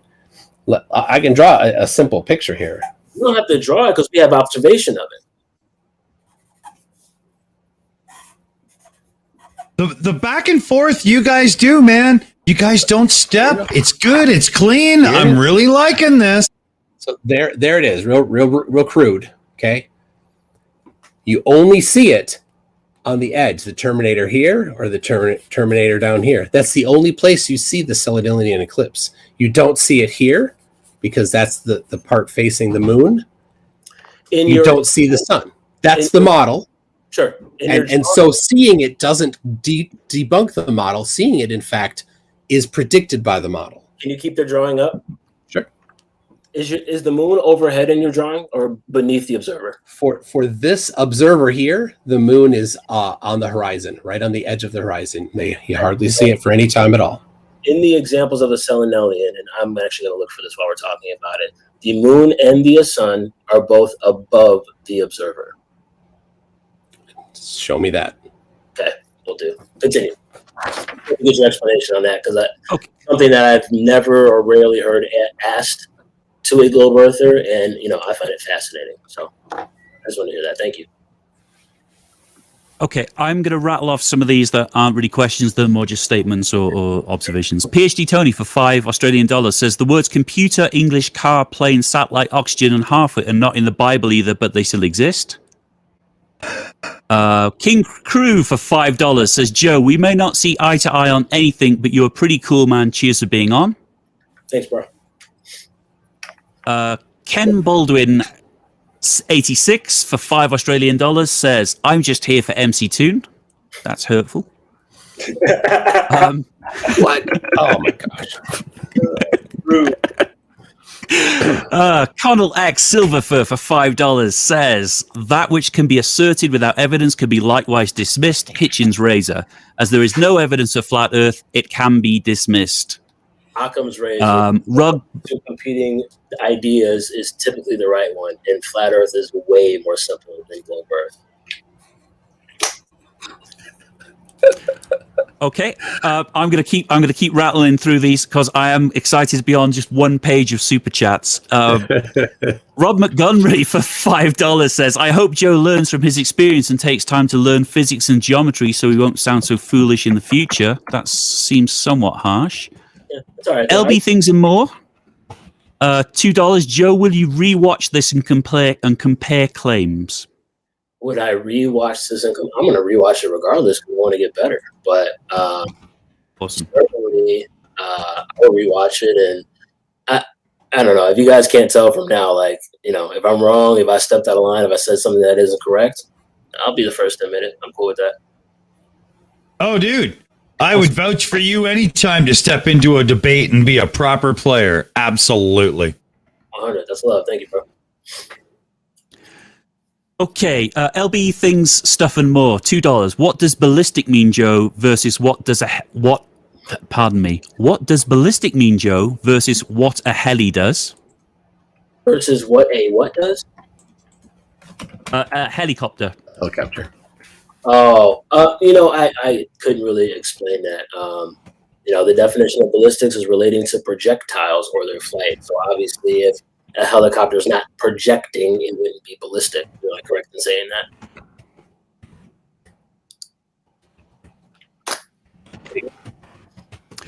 Okay, I'm gonna keep going on. I'm down to 6. String of News 1 for $5. Thou shalt have no other gods before me. Exodus 10:3 in the King James Version of the Bible. How can God of the Bible be important when you follow the pagan god Nasha? NASA isn't it? It's Nasha. Nashua Sorry, Nashua. Sorry, I can't read. or Yeshua, or I don't know what he's talking Nashua. about. I'm not sure. I don't get it.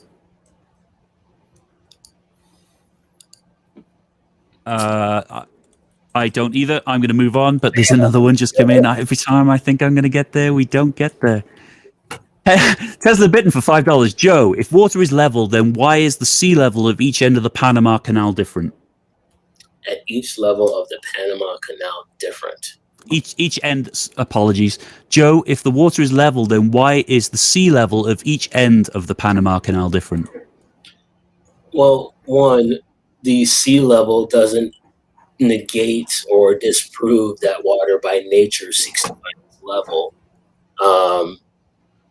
I don't know about the sea level being different at the two ends of the Panama Canal, so I can't speak on that.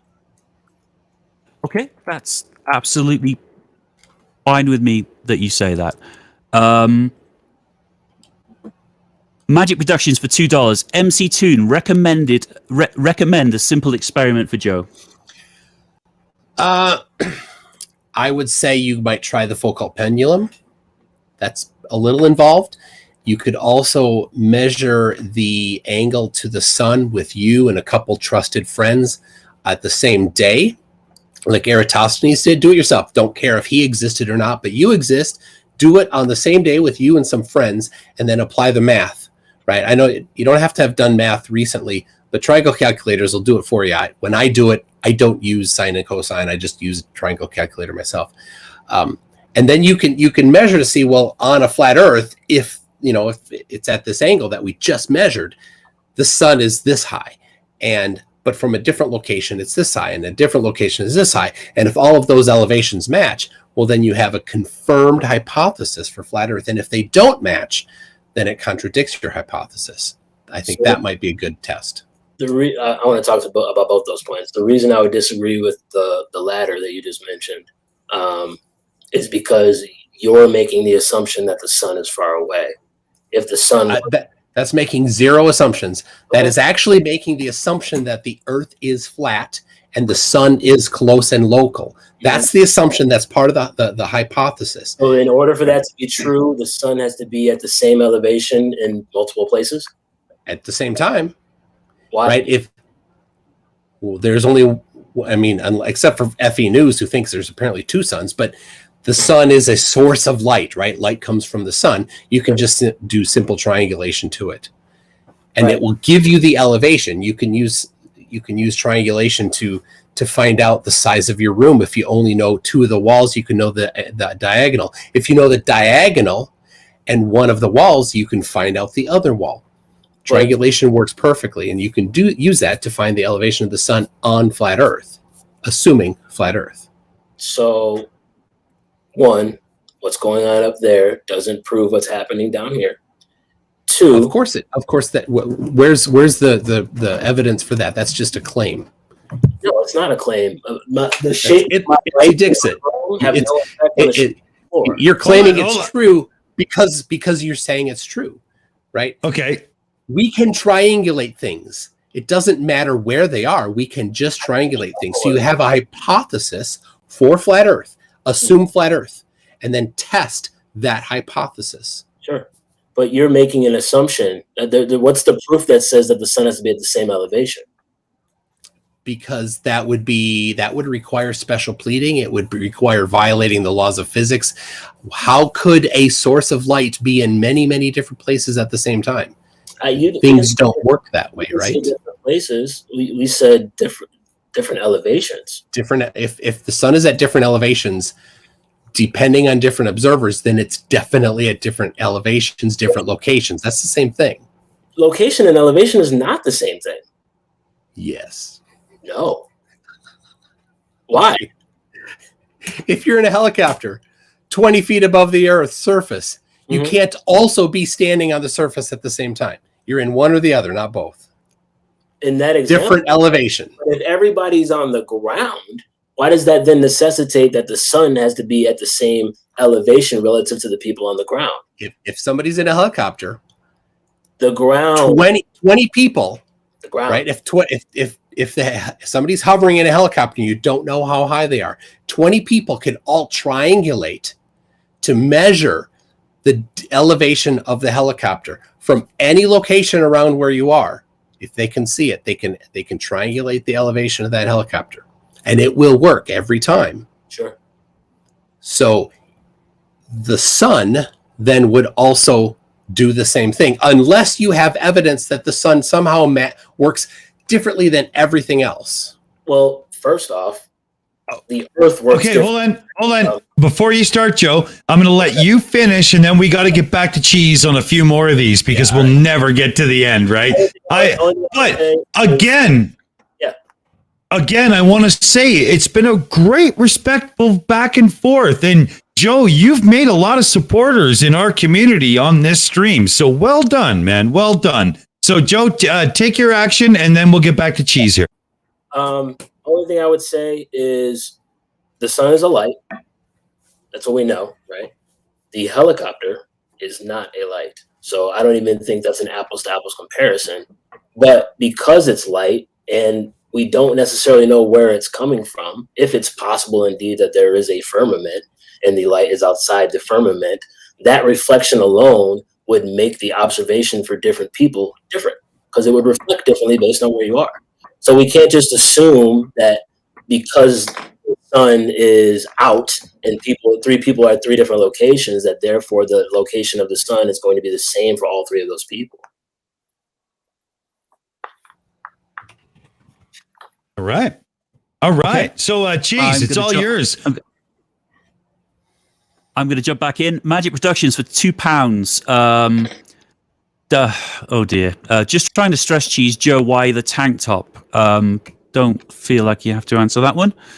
Magic Productions for £2. Dick, you go on. It's the first day in the area that it was 80 degrees. Had to take advantage. Nice.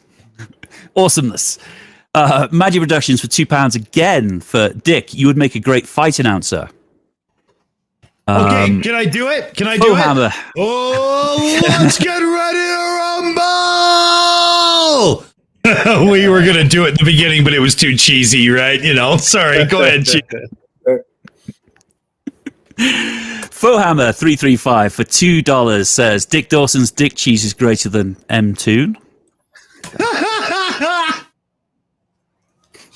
You're just trying to make me say rude things on Toon Stream now. Yeah, I will concede that all day. If any rude ones coming from this point, I'm not going to read them out. David, $3.99. Simple minds agree. Flat Earth is simpler. King Crew for $2. I'm only here for Dawson. That's hurtful. David for $3.99. Simple minds also urge, don't you forget about me. And if everyone could put their hand up in the air like the end of the Breakfast Club, that's so every time I hear that now, I just think Breakfast Club. PhD Tony for $5 says the arrogant and completely ignorant dismissal of entire fields of science speaks incredibly highly of you, Joe. Great work. Okay. One has just come in from. There are I fell asleep all of a sudden. 3 left on my list.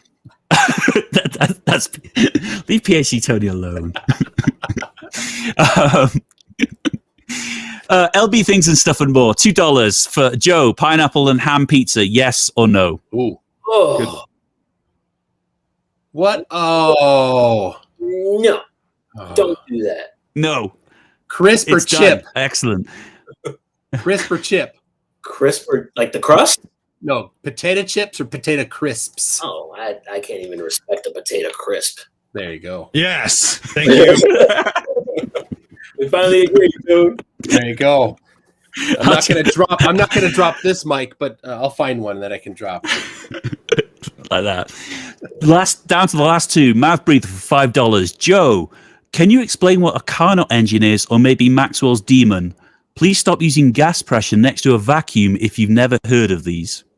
Well, to my knowledge, and I could be wrong, but the existence of gas pressure has to do with, well, the argument against it has to do with entropy.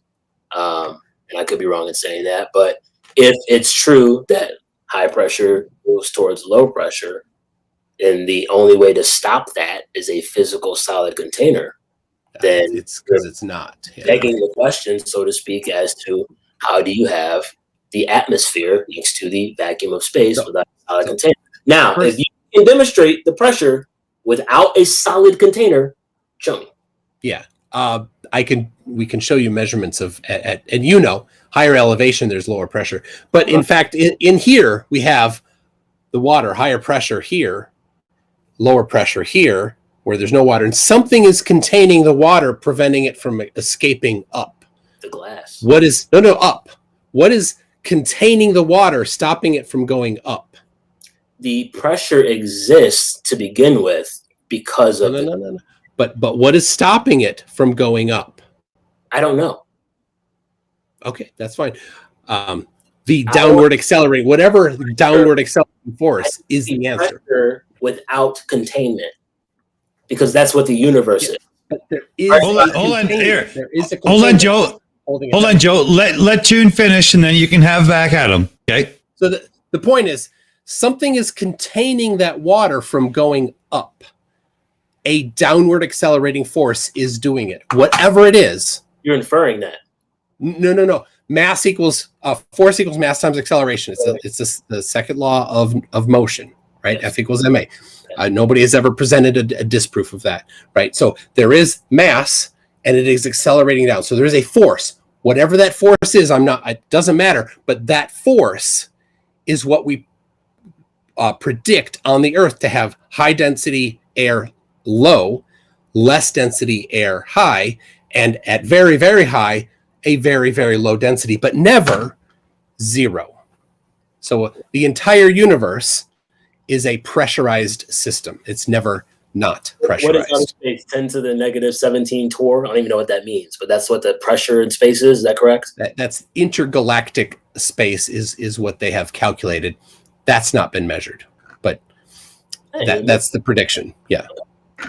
Yeah. So in your example, you're using a solid container. So you can move the goalpost and talk about why it's happening. That's not the argument. The argument is you have to have a solid container.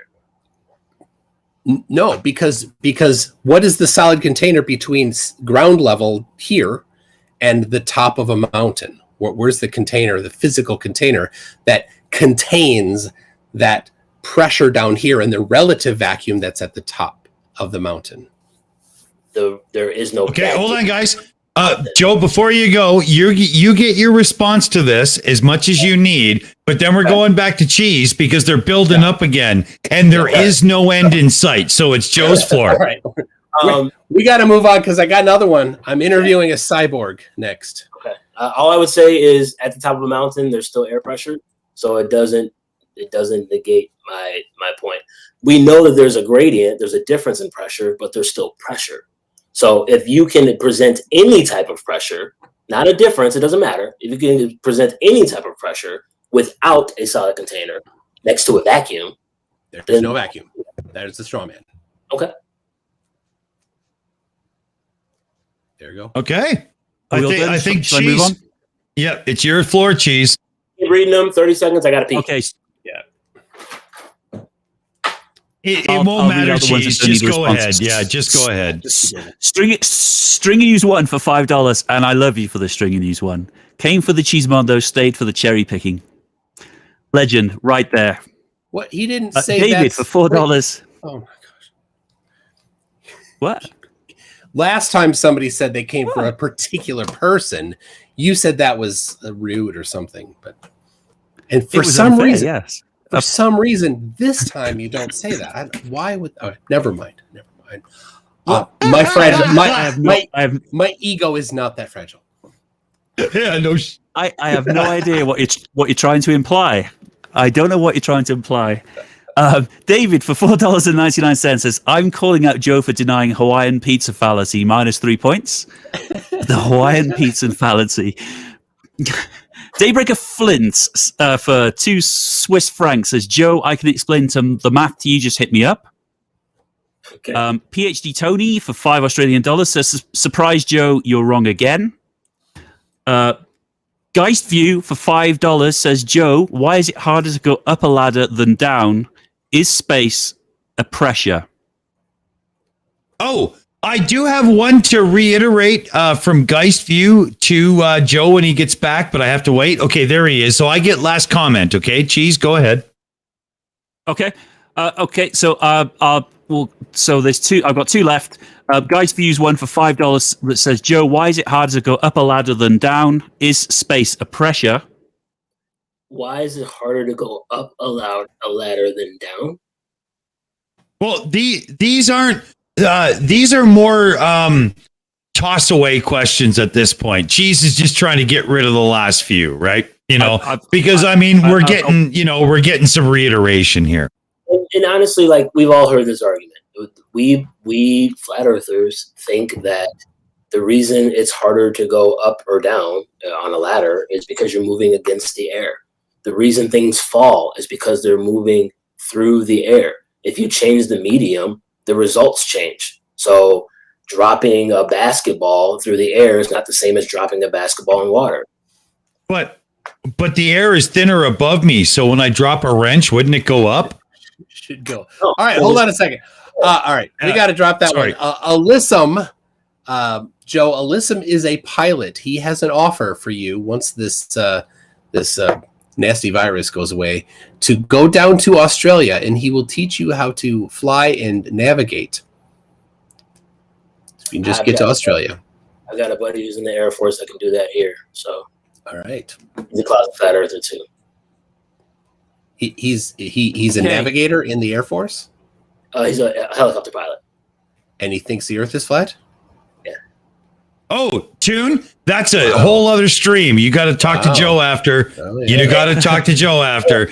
Cheese, take it over. Read those last few out. Come on. And then we got to go. Yeah. Okay, I've got 2 left. Almar Joe for 2. Almar Jew. I don't know how to say that. $2. How do you predict a supermoon on flat Earth? How do you predict a supermoon on flat Earth? I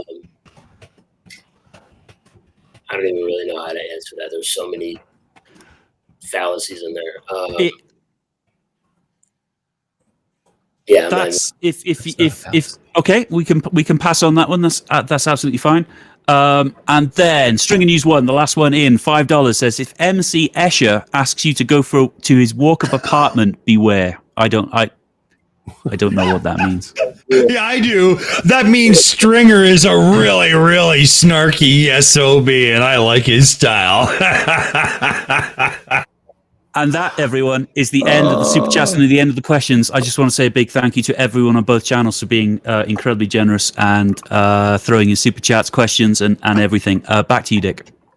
All right. So, ladies and gentlemen, let's turn to the participants of the debate tonight for their thoughts, not on the arguments, but on how the debate went and how they feel wrapping up the show. I'm going to turn to Joe. It's your floor. Honestly, this is probably one of the best moderated debates that I've seen. Just your guys' ability to stay on task.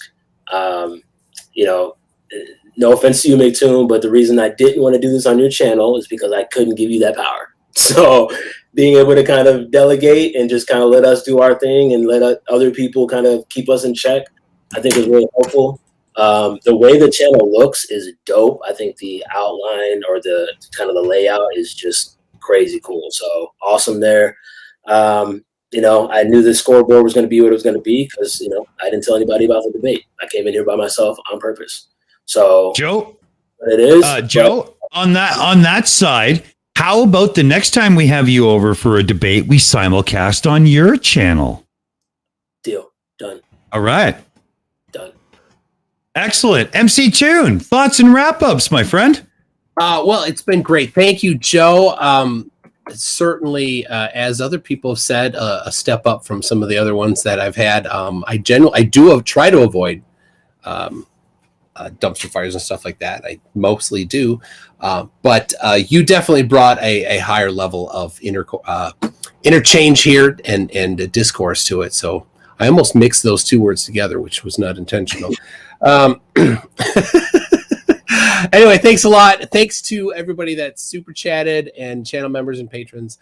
There is another stream coming up after this. I will be producing this one instead of the iNetwork. It is I'm interviewing a cyborg. Yes, a friend of ours. Slim Living Cyborg. He's a great guy. He does a lot with the iNetwork. We participate in his stuff quite a bit. He's a really cool cat. Cheesemondo, thoughts and wrap-ups. What do you think? We damn near pulled that off, didn't we? I think it's been really good. I think both of the guys have listened to each other, given each other time to talk. The audience have been absolutely superb. This has been a lot of fun. I think we've got a few things that we need to figure out to make it better next time. But I've enjoyed this, and I just want to say thank you to both people for debating, and thank you to everyone who's watching. Right on. All right, Dick, are you gonna bring us out, Dick? Oh yeah, sorry, I hit the damn wrong button. So on this point, I want to carry us out. I want to have a big thanks to Joe. Joe, you have been one of the best of your side of the debate on a debate. And I'm so happy to have been one of the people that got to bring you in. And I really hope to see you on our channel again soon. MC Tune, I want to say, for simulcasting this with us and getting the new format out and stuff, you are, I love you, man. You're one of the best. You are a class act all the way. And, everybody knows the scene is cool. And when you get cool people in for a cool discussion and a back and forth, this is what you end up with. You end up with Joe Redmond and MC Tune having a great discussion. On that note, everybody watching on both channels, I want to say a big thanks for joining us. And everybody play safe out there and take care, because we're not done this situation yet. Let's all say goodnight, fellow babies. Good night. Bye.